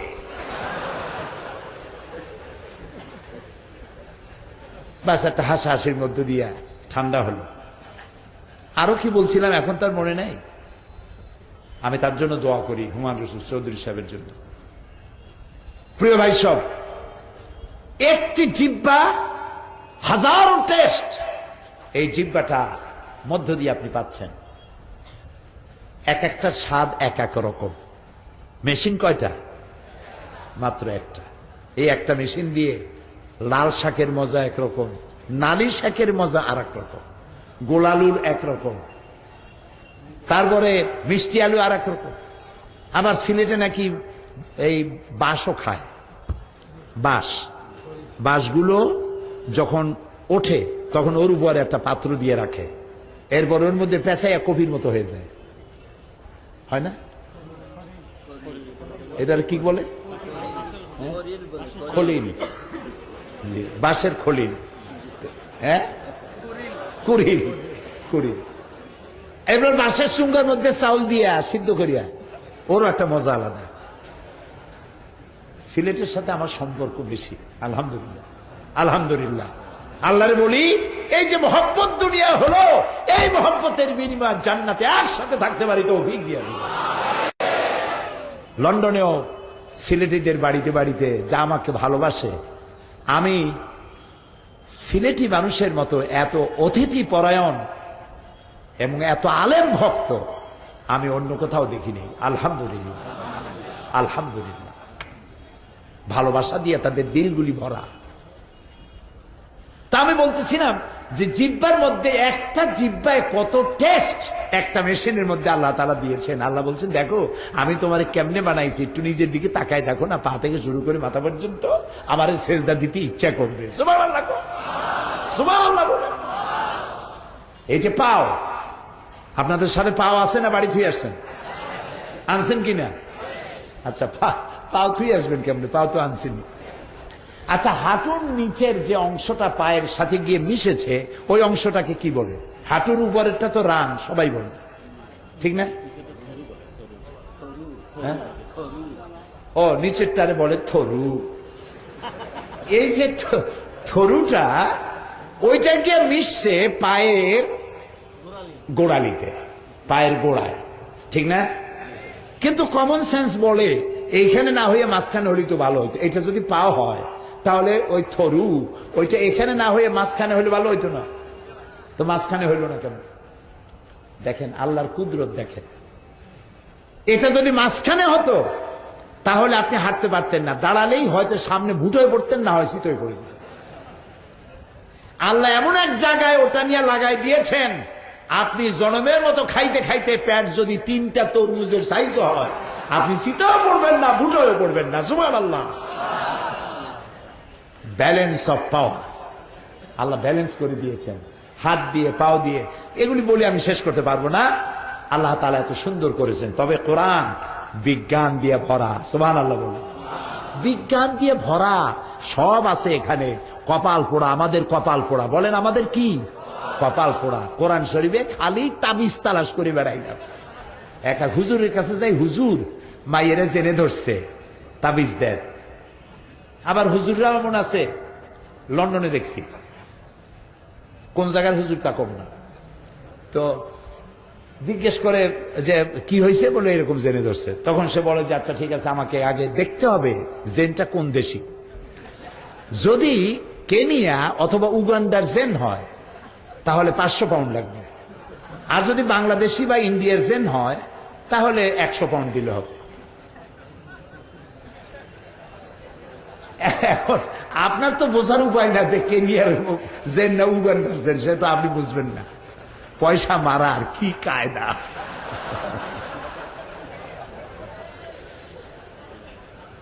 এই পয়সা এইভাবে মারতেই থাকবে যতদিন আপনাদের চোখ না খুলবে। চোখ খুলতে হবে। আর চোখ খুলে দেয় কে? কোরআন। চোখ খুলে দেয় কে? চিল্লায় বলো। কোরআন চোখ খুলে দেয়। তো কোরআনে কারীমের কাছে শুধু তাবিজি আনতে গেলাম, আহারে এ কোরআন বিজ্ঞান দিয়ে ভরা। এই যে এখন বিজ্ঞানীরা বলছে যে মানুষ তৈরি হয় যখন, তখন তার মধ্যে একটা জিন তৈরি হয়। সেই জিনের মধ্যে লেখা দেয়, জিন মানে কিন্তু ওই মেয়ে লোকদের যে জেনে ধরে সেই জেন না, কিন্তু ইংরেজি জিন। এই জিনের মধ্যে তার ভালো মন্দ, বয়স ইত্যাদি সবকিছু জিনের মধ্যে লেখা থাকে। বিজ্ঞানীরা আজকে বলতেছে, আজ থেকে 1400 বছর আগে যে নবী লেখা জানতেন না, পড়া জানতেন না, ওমা তাদরি মাল কিতাব ওয়ালাল ঈমান, আপনি জানতেন না কিতাব কারে কয়, আপনি এটাও জানতেন না ঈমান কারে কয়। সুবহানাল্লাহ পাবেন না? আমি শিখাইছি আপনারে। সে আল্লাহ তাআলা বলছেন, খালাকাহু ফাকাদ্দারাহু তাকদীরা, খালাকাহু ফাকাদ্দারাহু তাকদীরা। সৃষ্টি করেছি, খালাকাহু ফাকাদ্দারাহু, ফা না বলে খালাকাহু কাদ্দারাহু তাকদীরা বললো হয়ে যেত। ফা লাগলো কেন? ফা লাগানো হয়েছে খালাকাহু ফাকাদ্দারাহু। সৃষ্টি করেছি, 1 সেকেন্ড দেরি করি নাই, সঙ্গে সঙ্গে তার ভাগ্য নির্ধারণ করে দেওয়া হয়েছে। এক্স অ্যান্ড ওয়াই দুটো যখন মিল হয়ে গেল, সৃষ্টি হলো এবং তার ভাগ্য সেখানে লিপিবদ্ধ হয়ে গেল। কতদিন বাঁচবে? চোর হবে না ডাকাত হবে, গুন্ডা হবে না বদমাশ হবে, মাস্তান হবে না কি হবে, মন্ত্রী হবে না এমপি হবে, আলেম হবে না জাহেল হবে, ছাগল হবে না পাগল হবে, কতদিন বয়স পাবে, দোজখে যাবে না বেহেশতে যাবে, গোষ্ঠী শুদ্ধ সঙ্গে সঙ্গে লিপিবদ্ধ হয়ে যায়। সুবহানাল্লাহ। আল্লাহ তাআলা বলছেন, ওয়াকুল্লা ইনসানিন আলজামনাহু তায়রাহু ফি উনুকিহি, প্রত্যেকটি মানুষের গলায় ছোট্ট একটি ঘুঁটলি আমি বেঁধে দিয়েছি। কে বলছেন? বলেন। আপনারা মজা পাইতেছেন? আলহামদুলিল্লাহ গণ। কার কথা শোনাচ্ছি? আমার আল্লাহর কথা শোনাচ্ছি। আলহামদুলিল্লাহ। প্রত্যেকটি মানুষের গলার মধ্যে ছোট্ট একটি ঘুঁটলি আমি এখানে রেখে দিয়েছি। ওইটা কি করব? ওইটা কিয়ামতের দিন খুলে তোমার হাতে দিয়ে দেব আর বলবো, ইকরা কিতাবাক, এবার পড়ো তুমি তোমার কিতাব। এইটা তোমার সারা জীবনের সমস্ত কাজ আর কথা লিপিবদ্ধ হচ্ছে গলার কাছে। আপনি চিন্তা করতে পারেন, হাউ ইজ ইট পসিবল? এটা কি করে সম্ভব? একটা মানুষ, আজকাল মানুষ কম বাঁচে, 70-80 বছর, কিন্তু আগের মানুষ তো 150, 200, 250, 500, 1000 বছর বাঁচত। একটা মানুষের 50, 60, 70, 80 বছরের বয়স, এত লম্বা বয়সে যত কথা বলেছে, যত কাজ করেছে, এতটুকুন জিনিসের মধ্যে তা ধরবে কি করে? এইটা বোঝা এখন মোটেই কঠিন না। আপনার মোবাইলে কতগুলি টেলিফোন নাম্বার আপনি সেভ করেছেন, দেখেন কতগুলি করছেন, ওর মধ্যে কত জিনিস আছে। এবার মক্কা শরীফ থেকে রমজান মোবারকে আল্লাহ তাআলা প্রতি বছর রমজানে মক্কা শরীফে নেন, আলহামদুলিল্লাহ, মাবুদের দয়া। রমজানে খতমে কোরআনের রাত শেষ করে জেদ্দা হয়ে ফিরবো, আমার একটা মোবাইল দরকার।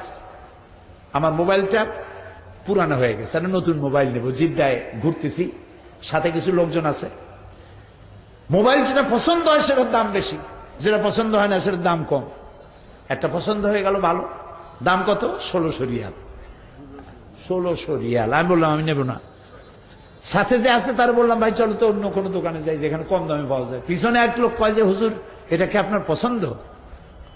আমি তারে পিছনে তাকায় দেখি চিনি না তাকে। তা আমি বললাম যে জিনিসটা তো পছন্দ, কিন্তু আমি এটা নেব না, এত দামি জিনিস আমি নিব না। আপনার দামের দরকার কি? আপনার পছন্দ হইলেই সারলো, দাম তো আমি দেবো, আমি তো পিছনে দাঁড়ায় আছি এই খেদমতটা করার জন্য। ওই বেচারা 1600 রিয়াল দিয়ে দিল। এখন এই মোবাইলের ফজিলতটা কি সেইটা বলবো। ফজিলতটা হচ্ছে, সে আমার একটা মেমোরি কার্ড কিনে দিল। মেমোরি কার্ডটা এই আঙ্গুলের আমার করটা যতটুকুন এর অর্ধেক, এক করের অর্ধেক, একটা মেমোরি কার্ড। এই কার্ডটা ওর মধ্যে ঢুকাই দিল। আমি বললাম এটা কি? বললো যে এর মধ্যে 30 পারা কোরআন শরীফ। ফজিলাতুল শেখ আদ-দক্তুর আব্দুর রহমান আস-সুদাইস, ইমাম ও খতিব মসজিদুল হারাম মক্কা আল মুকাররমা। ফজিলাতুল শেখ আদ-দক্তুর সৌদ আশ-শুরাইম, ইমাম ও খতিব মসজিদুল হারাম মক্কা আল মুকাররমা। এই দুইজনের তেলাওয়াত করা কোরআন শরীফ 30 পারা এতটুকু মেমোরি কার্ডের মধ্যে ঢুকানো আমার মোবাইলের মধ্যে। যখন যে সূরা খুশি আমি শুনতে পারি। এই বুদ্ধিটা, এই কাজটা কে করেছে? কয় যে আল্লাহ করছে। একটা কথা হইল, আল্লাহ বুঝি মোবাইলের সিম বানাবে। এই কাজটা করেছে মানুষ। কে করেছে? মানুষ। বুদ্ধিটা দিছে কে? এরপরে শুনেন আল্লাহ কি বলেন, ওমা উতীতুম মিনাল ইলমি ইল্লা কালিলা। ওমা উতীতুম মিনাল ইলমি ইল্লা কালিল যদি বলতেন তাহলে বোঝা যাইতো কিছু পাইছি, কিছু পাইছি। কিন্তু আল্লাহ বলছেন ওমা উতীতুম মিনাল ইলমি ইল্লা কালিলা, একেবারে সামান্য থেকে সামান্যতম জ্ঞান তোমাদের দিয়েছি। সে জ্ঞানটা কতটুকু ওইটা বুঝাবার জন্য আমি বলি, প্রশান্ত মহাসাগরের ভিতরে একটা পাখি যদি তার ঠোঁটটা ডুবাই দিয়া পানি ভেতরে ঠোঁট ডুবাইয়া ঠোঁটটা যদি উঁচা করে, প্রশান্ত মহাসাগরের পানি কতখানি কমবে? বুঝেন না? পানি কমলো কত? মুঠি না, কিছুই হইল না। প্রশান্ত মহাসাগরের ভিতরে একটা পাখি তার ঠোঁট ডুবাইয়া যতটুকুন পানি উঠাতে পারে নাই, তাম পৃথিবীর সমস্ত মানুষ কিয়ামত পর্যন্ত আল্লাহর অফুরন্ত জ্ঞান ভান্ডার থেকে অতটুকুনো জ্ঞানও লাভ করতে পারে নাই। আল্লাহ হচ্ছেন আলিম। আল্লাহ কি? আলিম, সমস্ত জ্ঞানের উৎস। সুবহানাল্লাহ। জ্ঞানের একচ্ছত্র মালিক আমার আল্লাহ রাব্বুল আলামিন। তিনি দিয়েছেন কোরআন, আর তিনি আইনকে দুই প্রকার করলেন। একটা করলেন কার জন্য? প্রকৃতির জন্য। আর একটা করছেন কার জন্য? মানুষের জন্য। মানুষের জন্য যে আইনটা করলেন, এই আইন করে দিয়ে মানুষকে কিন্তু বাধ্য করলেন না, ছেড়ে দিলেন ইচ্ছার উপরে। তুমি ইচ্ছা করলে ইমান আনতেও পারো, ইচ্ছা না করলে ইমান নাও আনতে পারো। এটার নাম হলো ইসলাম। এটার নাম কি? ইসলাম। এখানে কোনো জবরদস্তি নাই। লা ইকরাহা ফিদ্দীন। আমাদের ধর্মনিরপেক্ষবাদী বন্ধুরা তারা এইটারে বানাইছে ধর্মনিরপেক্ষর পক্ষের আয়াত, লা ইকরাহা ফিদ্দীন। একজন মুরব্বী, ধর্মনিরপেক্ষবাদীদের একজন মুরব্বী মারা গেছেন। কোন জায়গার কে নাম বললাম, তার সঙ্গে পার্লামেন্টে আমার দেখা। আমি বললাম, বড় ভাই, আপনাদের সাথে আমাদের কোনো গন্ডগোল নাই। আপনারা আমাদের হালের গরু পিটায় মারেন নাই, আমরাও আপনাদের পাকা ধানে মই দেই নাই, কোন শত্রুতা নাই। এই খালি ধর্মনিরপেক্ষ মতবাদ, এইটা আপনারা কেন রাখছেন? এটা বাদ দিতে পারেন না? কেন বাদ দেবো? আল্লাহ নিজেই তো ধর্মনিরপেক্ষ। আমি চিন্তা করলাম, আল্লাহ দাড়ি পাকা মানুষ কয় কি? আল্লাহ বলে ধর্মনিরপেক্ষ। আল্লাহর চাইতে ধর্মের পক্ষে আর কে? আল্লাহ নিজেই বলছেন ইন্নাদ-দীনা ইনদাল্লাহিল ইসলাম। আমার কাছে একমাত্র কেবলমাত্র শুধুমাত্র পছন্দনীয় জীবন ব্যবস্থার নাম কি? জোরে বলে, জোরে বলে, ইসলাম। ইসলাম তো আল্লাহ তো সবচেয়ে ধর্মের পক্ষে। লা ইকরাহা ফিদ্দীন। দিনের ব্যাপারে বাড়াবাড়ি নাই, ধর্মের ব্যাপারে বাড়াবাড়ি নাই। জবরদস্তি করে কাউকে ধর্মান্তরিত করতে পারবে না। কাদ তাবায়্যানা রুশদু মিনাল গাই। হক আর বাতিলকে আলাদা করে দেখানো হয়েছে। ওই যে বলেছি যে মানুষের জন্য বাধ্য করা হয় নাই, মানুষকে দুইটা পথ দেখানো হয়েছে। কথা কি শুনতেছেন? দুইটা পথ দেখানো হয়েছে। মানুষকে আল্লাহ জ্ঞান দিয়েছেন, গরুকে জ্ঞান দেননি, মানুষকে জ্ঞান দিয়েছেন। জ্ঞানের জন্যই মানুষ মুকাল্লাফ হয়েছে। মানুষকে জ্ঞান দিয়ে দুইটা পথ দেখানো হয়েছে। একটা পথ গেছে কোন দিক? ডান দিক। আর একটা গেছে বাম দিক। ডান দিকের নেতৃত্ব দিয়েছে নবীরা, আর ডান দিকে যারা চলবে নবীরা তাদেরকে নেতৃত্ব দিয়ে নিয়ে যাবে কোথায়? জান্নাতে। বাম দিকে আর একটা রাস্তা, এর নেতা হচ্ছে কে? কন্ত নাম কন্ত কে? শয়তান। জোরে কোন নাম কি? শয়তান। এই বামপন্থে যারা যাবে শয়তানের নেতৃত্বে, জায়গা হবে কোথায়? আমার দেশের এক শ্রেণীর কপাল পোড়া মুসলমান নামধারী, তারা নিজেদেরকে দাবি করে আমরা বামপন্থী। কত বড় কপাল পোড়া হলে মানুষ বামপন্থী হয়? রাসূলুল্লাহ বলেছেন লা তাকুলু শিমাল, বাম হাত দিয়ে কিছু খাইও না। এই বাম হাত আমারই হাত, আপনারই হাত, কিন্তু বামের কিছু আলাদা কাজ বাজ আছে, তাই না? ডানের কাজ আলাদা, বামের কাজ আলাদা।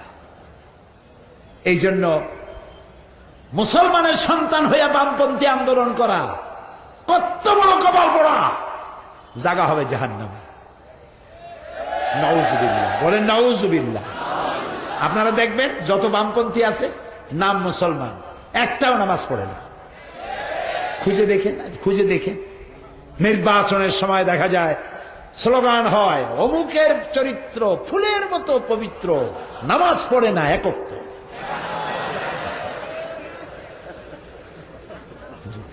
এই হলো বামপন্থী। তো আল্লাহ তাআলা ডাইন আর বাম দুইটা পথ দেখাই দিয়েছেন। এখন তোমার আকল আছে, আকল দিয়ে যা খুশি তাই করো, ডানেও যাইতে পারো, বামেও যেতে পারো। তবে আমি তোমাকে ইসলাম দিয়েছি, ইসলামী পথ হলো আসল পথ। এই পথে জোরাজুরি নাই, এ পথে কোনো বাধ্যবাধকতা নাই, মারধরি নাই, দাঙ্গা নাই, মারপিট নাই। রাসূলুল্লাহকে আল্লাহ তাআলা বলেছেন ইন্নামা আনতা মুযাক্কিরুন লাস্তা আলাইহিম বিমুসাইতির। হে নবী, আমি আপনাকে দারোগা বানাই নাই, উপদেশক। শুধু উপদেশ দিয়ে যান মানুষকে। হেদায়েতের মালিক কে? আল্লাহ তাআলা। আল্লাহ ইচ্ছে করলে কি না পারেন। যারা নামাজ পড়বে না, আল্লাহ যদি ফেরেশতাদের বলেন ফজরে নামাজ পড়তে যেগুলো আসে নাই থাপড়াইয়া সবগুলোর দাঁত ফালায় দাও, পারতেন না? পারতেন না? এই যে রাতের বেলায় নিষিদ্ধ পল্লীতে যারা যায়, আল্লাহ তাদেরকে ড্রেনের মধ্যে ফালাইয়া সাপ দিয়ে কাটাইয়া মারি ফেলাইতে পারতেন না? পারেন না? আবার যারা তাহাজ্জুদের নামাজ পড়তে যায় পথে পথে টাকা পয়সা কুড়াই পাইতে পারতো না? এগুলো আল্লাহ করেন না। আল্লাহ বুদ্ধি দিয়েছেন, দুইটা রাস্তা দিয়েছেন, বাড়াবাড়ি নাই, কড়াকড়ি নাই। ইসলাম পৃথিবীতে আসছে সভ্যতার বিকাশের জন্য। বর্তমান পৃথিবীতে যেটা হচ্ছে, এটা হচ্ছে ওয়ার অফ সিভিলাইজেশন, সভ্যতার যুদ্ধ। সভ্যতার বিরুদ্ধে অসভ্যতার যুদ্ধ। ইসলাম হলো সভ্যতা। সিভিলাইজেশন বলতে যেটা বুঝায়, সভ্যতা যেটা বুঝায়, সেটার নাম ইসলাম। সেটার নাম কি? বলেন না জোরে। এই যে 8ই মার্চ, সেটা কি মাস? এইটা কি মাস ইংরেজি? মার্চ। এই মার্চ মাসের 8 তারিখে আন্তর্জাতিক নারী দিবস পালিত হলো, ঠিক না? আমি এটিএন বাংলায় প্রতি শুক্রবার আমার বক্তব্য প্রচারিত হয়, জানেন আপনারা। সেখানে আমি বলেছি 8ই মার্চ আন্তর্জাতিক নারী দিবস পালন হলো। এখন আবার দিবস যে কত চিন্তা করে কুলাইতে পারবেন না। আন্তর্জাতিক নারী দিবস, কন্যা দিবস, পিতৃ দিবস, মাতৃ দিবস, প্রবীণ দিবস, স্বাস্থ্য দিবস, তারপরে এই আসল কথা কই বলেছে ভালোবাসা, ভ্যালেন্টাইন, ভালোবাসা দিবস, সাংঘাতিক। এখন আবার শুনলাম নতুন আর একটা দিবস বেরিয়ে, সেটার নাম হলো আন্তর্জাতিক চিন্তা দিবস। তা আমি জিজ্ঞেস করলাম, ভাইরা এইটা আবার কি? এই যে আন্তর্জাতিক চিন্তা দিবস জিনিসটা কি? কয় যে আমরা বহুত চিন্তা করছি, বহুত চিন্তা করছি, অনেক চিন্তা ভাবনা করে তারপরে আমরা একটা সিদ্ধান্তে পৌঁছে গেছি। বললাম সেটা দল শুনতেই হয়, জিনিসটা কি? বললো যে সেটা হচ্ছে এই, আমরা আন্তর্জাতিক চিন্তা দিবসে প্রত্যেকটা পার্কে, আইল্যান্ডে এবং গাছের গোড়ায়, যে কোনো সুন্দর সুন্দর জায়গাগুলিতে আমরা সব একত্রিত হয়ে বসবো। তারপরে গভীর মনোযোগ সহকারে আমরা চিন্তা করে দেখব যে আসলে আমরা কোনো ব্যাপারে চিন্তা করছি কিনা। এটা হলো আন্তর্জাতিক চিন্তা দিবস। নেই কাজ তো খই ভাজ, কোনো কাজ না থাকলে যা হয়। তো আন্তর্জাতিক নারী দিবস, আমি বললাম নারীর মর্যাদা। একদিন আপনারা নারী দিবস পালন করলেন, র্যালি করলেন, সমাবেশ করলেন, মিছিল করলেন, কবি, সাহিত্যিক, দার্শনিক সবগুলি আইনা বক্তৃতা, কবিতা, ছড়াছড়ি ইত্যাদি সব করলেন। নারীর মর্যাদা কি আদায় করতে পারলেন? নারীর সম্মান কি আদায় করতে পারলেন? নারী অধিকারের মানিকেই যে বেলি রোডের, ঢাকার বেলি রোডের রাস্তার ফুটপথে পা ঝুলাইয়া পরের ছেলে আর পরের মেয়ে এক জায়গায় বসে বসে চিনাবাদাম চাবানো, এটা কি নারীর অধিকার? দিনের আলোকে অথবা রাতের আধারে জাতীয় সংসদের চতুর্পাশে কপত কপতি বাগবাকুম করে বেড়ানো, এটাই কি নারীর অধিকার? নাউজুবিল্লাহ, এটা নারীর অধিকার নয়। নারীর সম্মান ইসলাম দিয়েছে, সুবহানাল্লাহ। সেটাও আজকে আমার বিষয় নয়। ভালোবাসা দিবস, ভালোবাসা দিবসের ভণিতা তো তারাই করবে যাদের ভালোবাসা জীবনে নাই। আমার প্রত্যেকটা দিন ভালোবাসা। আমি মুসলমান, চিল্লায় বলো আমরা কি? আমার প্রত্যেক দিন ভালোবাসা, আমার জন্ম ভালোবাসা, আমার বেঁচে থাকা ভালোবাসা, আমার মৃত্যু ভালোবাসা। যাদের জীবনে কোনো ভালোবাসা নাই, ওদের জীবনে অন্তত বছরে একবার ভালোবাসার নামে ভণিতা করা লাগে। ভণিতা বুঝেন তো? একটু ভণিতা করা লাগে। এই যে ইউরোপ আমেরিকায় যায় দেখেন পাগল কোন দেশে বেশি? আমেরিকায়। সব থেকে বেশি পাগল কোথায়? আমেরিকায়। পাগল হবে না কেন? বউর সাথে যদি স্বামীর ভালোবাসা না থাকে, স্বামী পাগল হওয়া ছাড়া কোনো উপায় নেই। পাগল তো ভালো, ছাগল হয়ে যাবে শেষ পর্যন্ত। বউ স্বামীরে বিশ্বাস করে না, স্বামী তার বউকে বিশ্বাস করে না, পাগল তো হবেই। Broken family. আমরা আমাদের দেশ নিয়ে তাদের খুব জ্বালা। জ্বালা কেন? আমরা এত শান্তিতে আছি কেন? আমাদের দেশের মতো বাপ দাদা দাদি মা ভাই বোন একসাথে যৌথ পরিবারে মতো থাকা পৃথিবীতে কোথাও নাই, কোন জাতিতে নাই।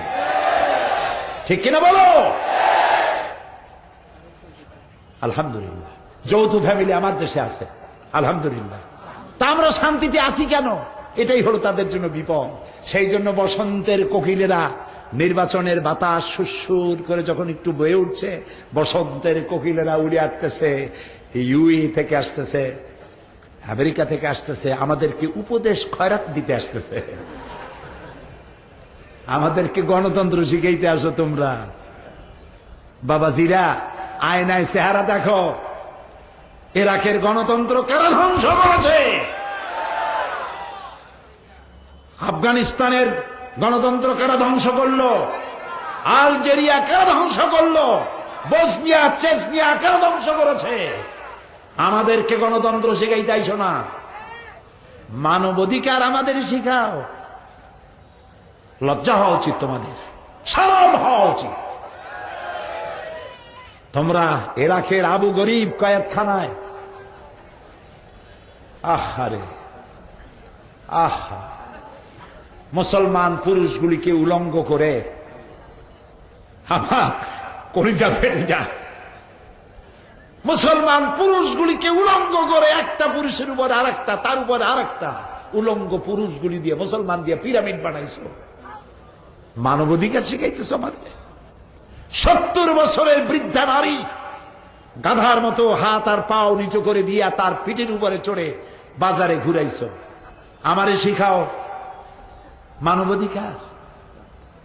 কিউবার গুয়ান্তানামো বেতে মুসলমান কয়েদিদের হাত পাও বেঁধে তার চোখের সামনে কোরআন শরীফে তোরা পেশাব করেছিস। তোরা মানুষ, তোদের মানবাধিকার আর তোদের গণতন্ত্রের উপর আমরা ধিক্কার মারি, আমরা থুতু নিক্ষেপ করব।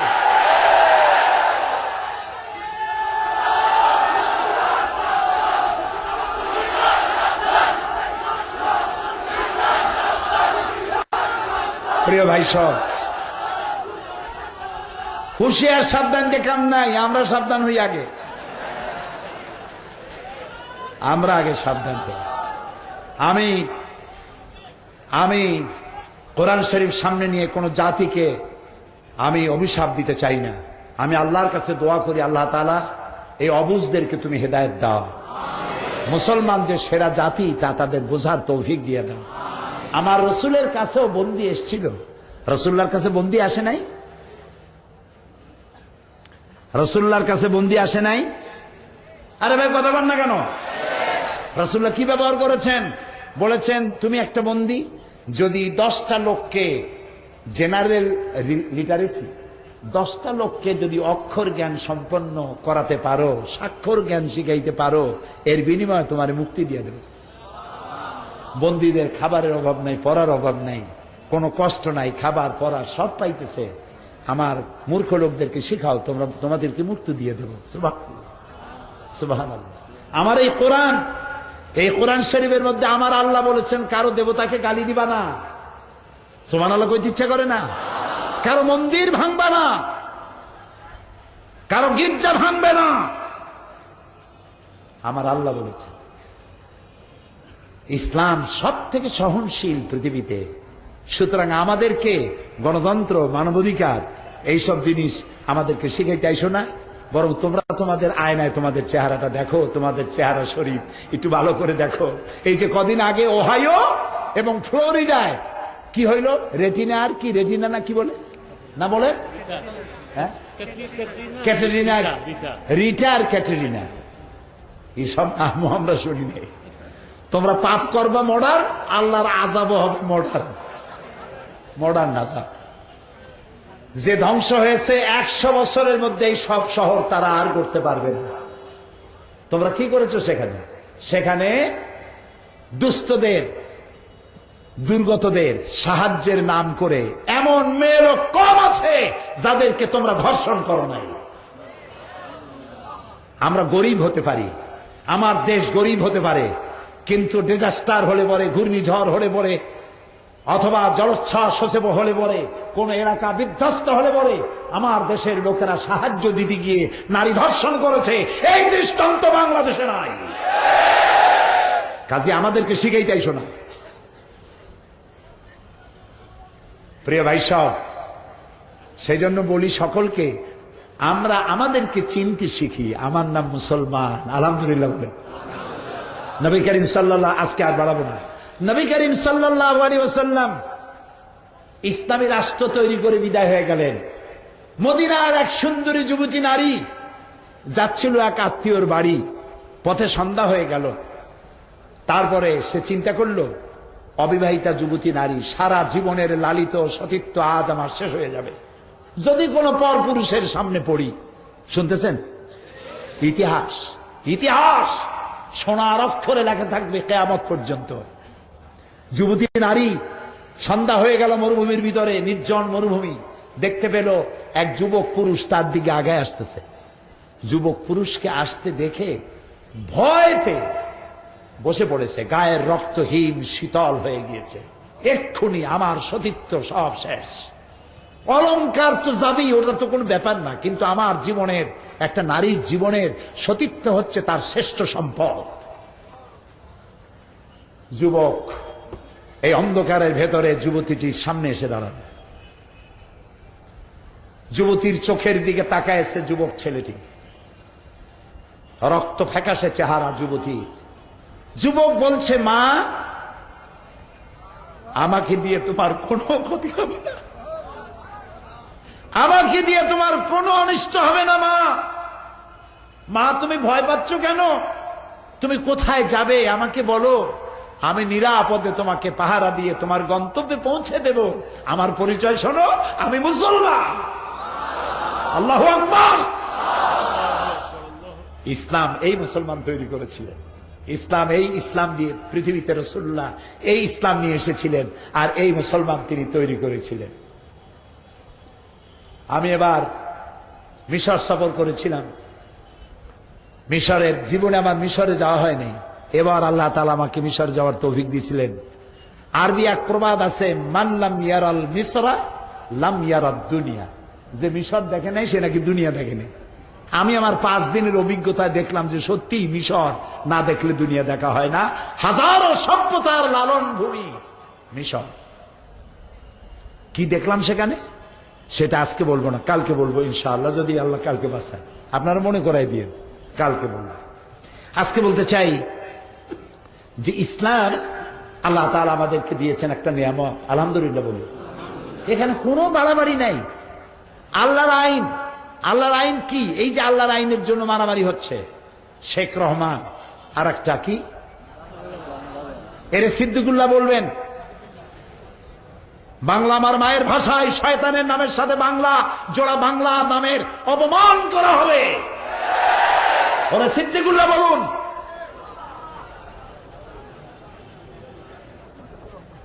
শয়তান, এ দুটোটা শয়তান। এ দুটো কি? শয়তানের চাইতেও নিকৃষ্ট শয়তান। নাম রাখছে জামাতুল মুজাহিদিন, নাম রাখা উচিত ছিল জামাতুল শায়াতিন, শয়তানের জামাত। আল্লাহর আইন বাস্তবায়ন করতে গেছে। কিভাবে বাস্তবায়িত করবে? বোমা মাইনে। কেন বোমা মারবা? বোমা মারতে হবে কারণ আল্লাহ নিজে বলেছেন, ওমান লাম ইয়াহকুম বিমা আনজালাল্লাহু ফাউলাইকা হুমুল কাফিরুন। যারা বিচার ফয়সালা করে, আল্লাহর আইন ছাড়া বিচার ফয়সালা করে, ওরা কাফের। সুতরাং বাংলাদেশে যত বিচারপতি আছে সব কাফের, এগুলারে মারো।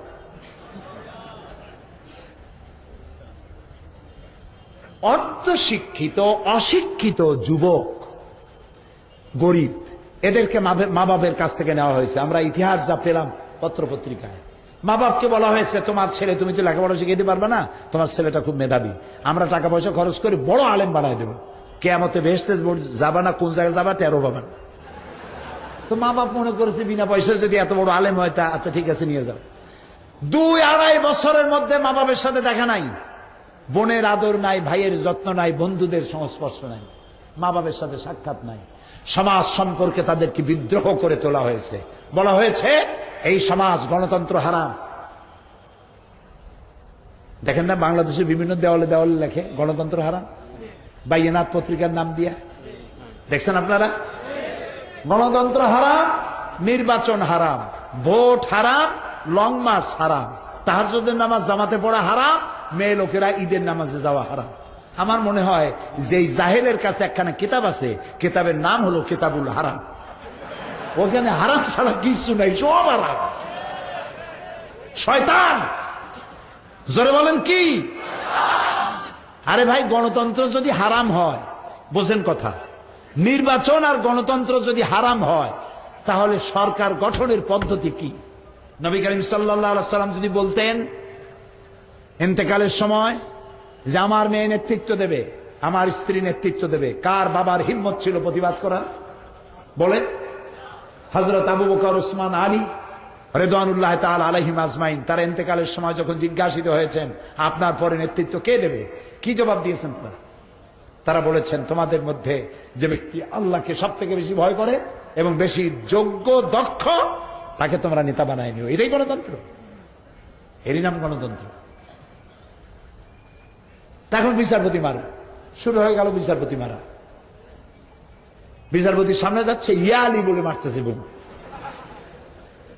জালো গাড়িতে তো মারলো দুইটা শেষ। বিচারপতি, একটা হিন্দু একটা মুসলমান, ধরা পড়লো। এরপরে বরিশালে জিজ্ঞাসাবাদ হল, ইন্ট্রোগেশন করা হলো, তুমি কেন মারছো? কয় যে ও যে আল্লাহর আইন চালু করে না। তুমি কি চাও? আমি আল্লাহর আইন চাই। আরে বেটা, তুই তো এখন মরবি, আমি যদি মরো তো কি হবে? কয়তো আমি মরলে তো শহীদ হয়ে যাব।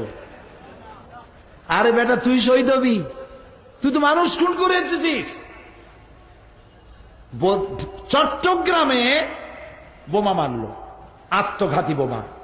এই বোমায় পুলিশ, কর্তব্যরত পুলিশের গায়ে বোমা লাগলো, পুলিশের গোস্ত ছিটকে গাছে উঠলো, বিল্ডিং এর দেওয়ালে লাগলো। এই দৃশ্য টেলিভিশনে দেখলাম। নিহত পুলিশের টুকরা টুকরা গোস্ত পড়ে আছে এক জায়গায়, গাছের সাথে ঝুলানো। তার জুতা, তার জামা, তার বুট, তার মাথার হেড এ পড়ে আছে এক জায়গায়। আর তার পাশে তার এক সহকর্মী পুলিশ, এই খণ্ড বিখণ্ড পুলিশের দেহের পাশে দাঁড়ায় এক জীবিত পুলিশ দাঁড়ানো, দুই চোখ দিয়ে পানি বেয়ে বেয়ে পড়তেছে। কি অপরাধ করেছে পুলিশ? বাংলাদেশের পুলিশ বাহিনী সব থেকে কম বেতনে বেশি সার্ভিস দেয়। ওদের রাত নাই, দিন নাই, ওদের শীত নাই, ঈদ নাই, হওয়া নাই, মরা নাই, 24 ঘন্টা ডিউটি করে কম পয়সায়। এই পুলিশটাকে মারলে, তার ছোট্ট একটা মেয়ে তার বাপের লাশ দেখে দৌড়াচ্ছে, আর একজনকে জড়ায় ধরে বলছে, আমার বাপের অপরাধ কি? আমার বাপরে মারলো কেন? কি জবাব দেবে? আত্মঘাতী বোমা মারতে গিয়া দুইটা হাত দুইটা পা উড়ে গেছে এক শয়তানের। তারে নিয়ে গেছে, ওরে পানি দিল হসপিটালে, পানি চাইলো যে পানি খাবো, পানি দিল, কয় যে তুমি মুসলমান না? নার্সকে জিজ্ঞেস করছে তুমি মুসলমান? বলে হ্যাঁ মুসলমান। তো বাম হাত দিয়ে পানি দাও কেন? বাম হাতের পানি আমি খাবো না। কত বড় সুবিশা! মানুষ খুন করে ধুয়ে আসছে, ও এখন তালাশ করতেছে বাম হাত আর ডাইন হাত। তা আমি চট্টগ্রাম তাফসীর মাহফিলে ওয়াজ করতে গিয়ে বলছিলাম যে একজনের মদ খাওয়ার অভ্যাস ছিল, লোকটার ছিল মোষ। আছে না কিছু লোক মোষ রাখে খুব, দেখবেন টেলিভিশনেও দেখা যায়, বক্তৃতা করে। এত মোষ যে সব মোষ এক জায়গায় করলে জুতের একটা ব্রাশ হয়। এই রকমের মোষ দিয়া মুখ ঢাকা, দিনের আলোতেও বোঝার উপায় নাই যে লোকটা হাসে না কান্দে। এই মোষ নিয়া তারপরে সে মদ খাওয়া অভ্যাস, ডান হাত দিয়ে মোষ এরকম ঠেলিয়া উঁচা করে ধরিয়া বাম হাত দিয়ে গিলতেছে। একজনে জিজ্ঞেস করলো, ভাই তুমি মদ খাবাতে এত কষ্ট করে খাও কেন? কয় যে ভাই শেখ আছে এক কাহিনী। বলে কি? কই এক জায়গায় গেলাম, একটু এক বন্ধু নিয়ে গেল এক ওয়াজ মাহফিলে, এক হুজুর ওয়াজ করলেন যে পানি জাতীয় কিছু খাইতে গেলে যদি মোষ ভেজে তাহলে নাকি মাকরু হবে। খাইতেছে শরাব, খাচ্ছে মদ, ভয় পাইতেছে মাকরু। বোমা মেরে মানুষ হত্যা করে তারপরে সে এখন আসছে, হ্যাঁ বাম হাতে পানি খাবো না। শয়তান, শয়তান। প্রিয় ভাই সব, এই মানুষ হত্যার রাজনীতি, মানুষ হত্যা করে ইসলাম প্রতিষ্ঠার জন্য আল্লাহ তাআলা পৃথিবীতে নবী পাঠান নাই, ইসলাম পাঠান নাই। কোরআনে কারীমের মধ্যে পরিষ্কার ভাবে আল্লাহ তাআলা বলে দিয়েছেন, ওয়ালা তুফসিদু ফিল আরদি বাদা ইসলাহিহা, শান্তি প্রতিষ্ঠার পর পৃথিবীতে বিপর্যয় সৃষ্টি করো না। আল ফিতনাতু আসাদ্দু মিনাল কাতল, বিপর্যয় সৃষ্টি করা, সন্ত্রাস সৃষ্টি করা হত্যার চাইতেও মারাত্মক অপরাধ। বিপর্যয় এবং সন্ত্রাস সৃষ্টি করো না। আল্লাহ তাআলা রাসূল তিনি বলেছেন, ইয়াসসিরু ওয়ালা তুআসসিরু, সহজ পথ অবলম্বন করো, চরম পন্থা অবলম্বন করো না। কে বলেছেন? আমার রাসূল বলেছেন। জিহাদ কোন এক ব্যক্তির পক্ষে, কোন সংগঠনের পক্ষ থেকে জিহাদের ঘোষণা দেওয়া জায়েজ নাই, হারাম, অধিকার নাই। জিহাদের ঘোষণা দিতে পারে কেবলমাত্র গভর্নমেন্ট, সরকার। কোন এক ব্যক্তি বা কোন দল জিহাদের ঘোষণা দিতে পারে না। সুতরাং আমাদের দেশে এই যা কিছু হলো, যারা মানুষ হত্যা করলো, ওমান ইয়াকতুল মুমিনান মুতাআম্মিদান ফাজাযাউ জাহান্নাম, আল্লাহ তাআলা বলেছেন যে ব্যক্তি কোন মানুষকে হত্যা করবে, মুমিনকে হত্যা করবে, তার জায়গা হবে কোথায়? জাহান্নাম। যারা বলেন জায়গা হবে কোথায়? জাহান্নামে জায়গা হবে। আল্লাহ তাআলা কোরআনে কারীমের মধ্যে পরিষ্কার করে বলেছেন, মান কাতালা নাফসান বিগাইরি নাফসিন আও ফাসাদিন ফিল আরদ ফাকান্নামা কাতালান নাস জামিআ। এই পৃথিবীতে যদি কেউ একটা মানুষকে কেউ হত্যা করে, সেজন্য সারা পৃথিবীর সব মানুষকে হত্যা করলো। বলেন নাউজুবিল্লাহ। একটি মানুষকে যদি কেউ বাঁচায় দিল, সেজন্য সারা পৃথিবীর সমস্ত মানুষকে বাঁচার সুযোগ করে দিল। সুবহানাল্লাহ বলেন। সুতরাং যারা আল্লাহর কাছে রাসূলুল্লাহ বলছেন, নবী করিম সাল্লাল্লাহু আলাইহি ওয়াসাল্লাম বলছেন যে আল্লাহর কাছে এই পৃথিবীটা ধ্বংস হয়ে যাওয়া সহজ, একটা মানুষ নিহত হওয়া এর থেকে বেশি কঠিন। বাংলাদেশে এই জামাতুল মুজাহিদিন, হরকতুল জিহাদ, আর কি জুমরাতুল মাসাকিন, আরো একটা নাকি নতুন আবিষ্কার হয়েছে, নতুন নতুন নাম শুনতেছি, সেটার নাম হয়েছে নাকি আল জঙ্গিতুল জংলা। কোন জঙ্গল থেকে এগুলো বাইর হবে আল্লাহই জানে।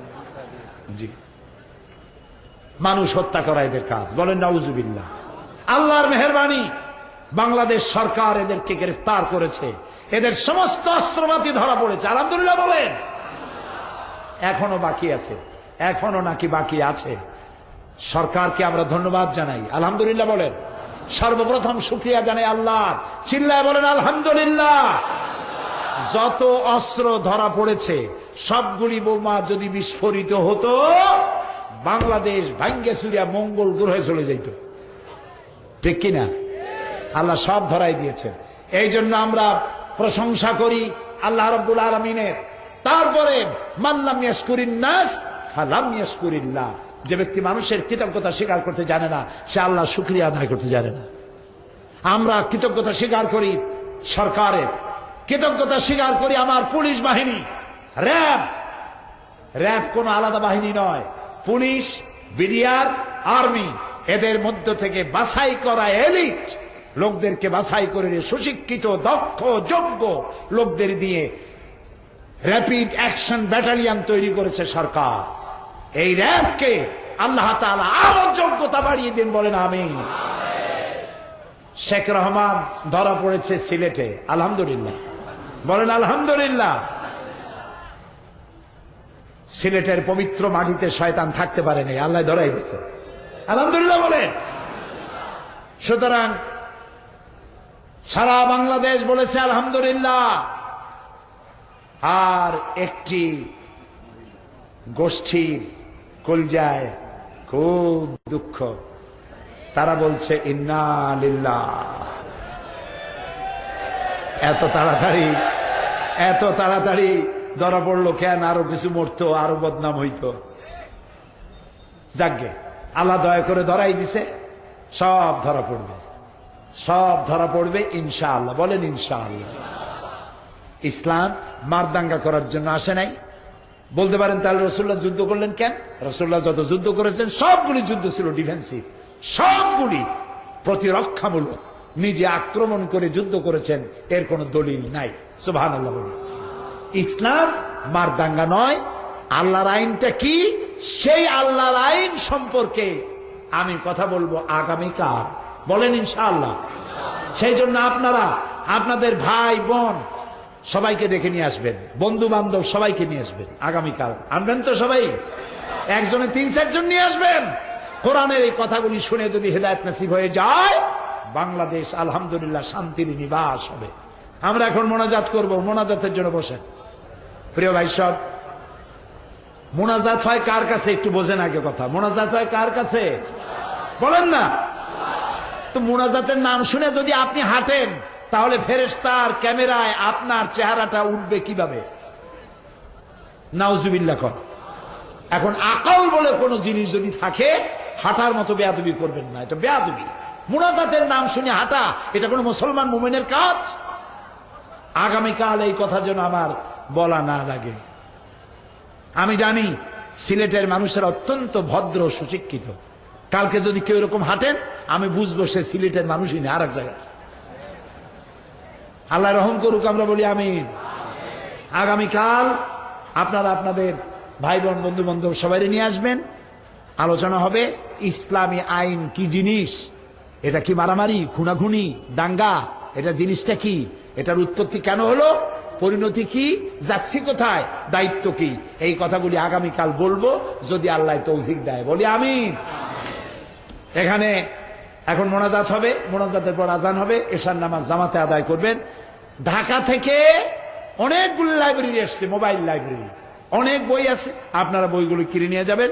বিশেষ করে মিশরে আমি কি দেখেছি কালকে বলবো, কিন্তু ওটা আমি বই লিখে ফেলেছি, রাস্তায় রাস্তায় বই লিখছি। এখন চিন্তা করেন মিশরের রাস্তা কত ভালো, যে রাস্তায় বসে, গাড়িতে বসে বই লেখা যায়, কেমন দেশ। আমি কালকে সে কথাগুলি বলবো। বইয়ের নাম রেখেছি নীল দরিয়ার দেশে। এই বই পড়ার সময় আপনার মনেই হবে যে আপনি যেন মিশরে নিজেই গেছেন। এই বইটি পাওয়া যাবে।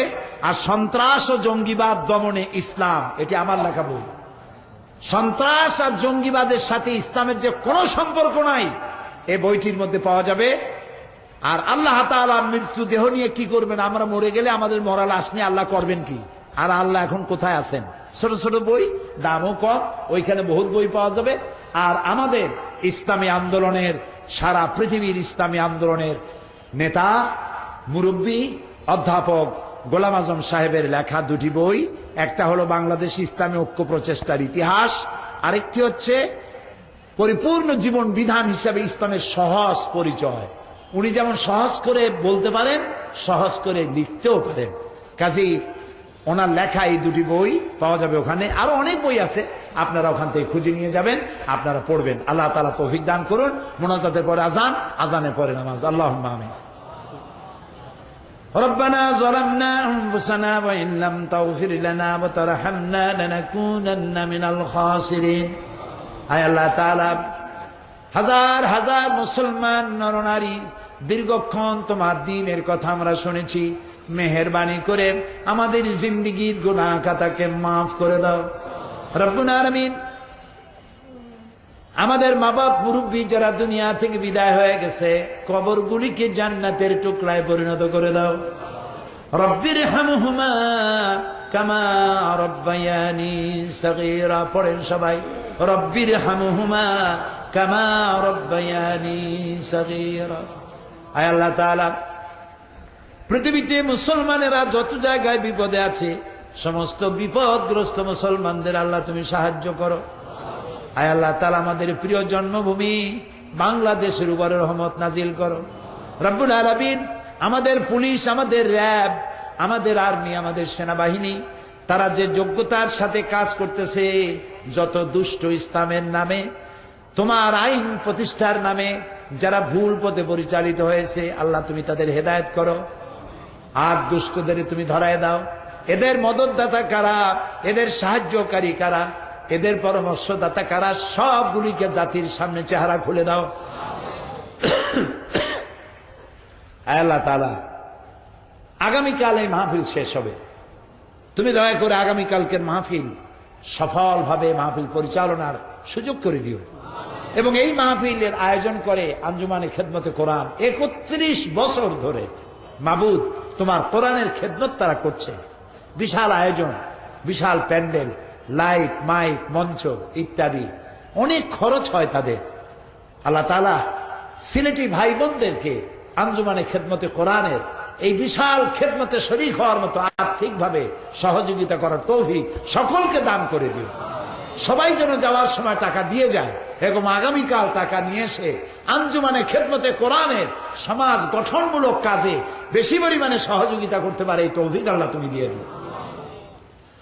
ربنا تقبل منا إنك أنت السميع العليم وتب علينا إنك أنت التواب الرحيم سبحان ربك رب العزة عما يصفون وسلام على المرسلين والحمد لله رب العالمين واجعل آخر كلامنا عند الموت لا إله إلا الله محمد رسول الله।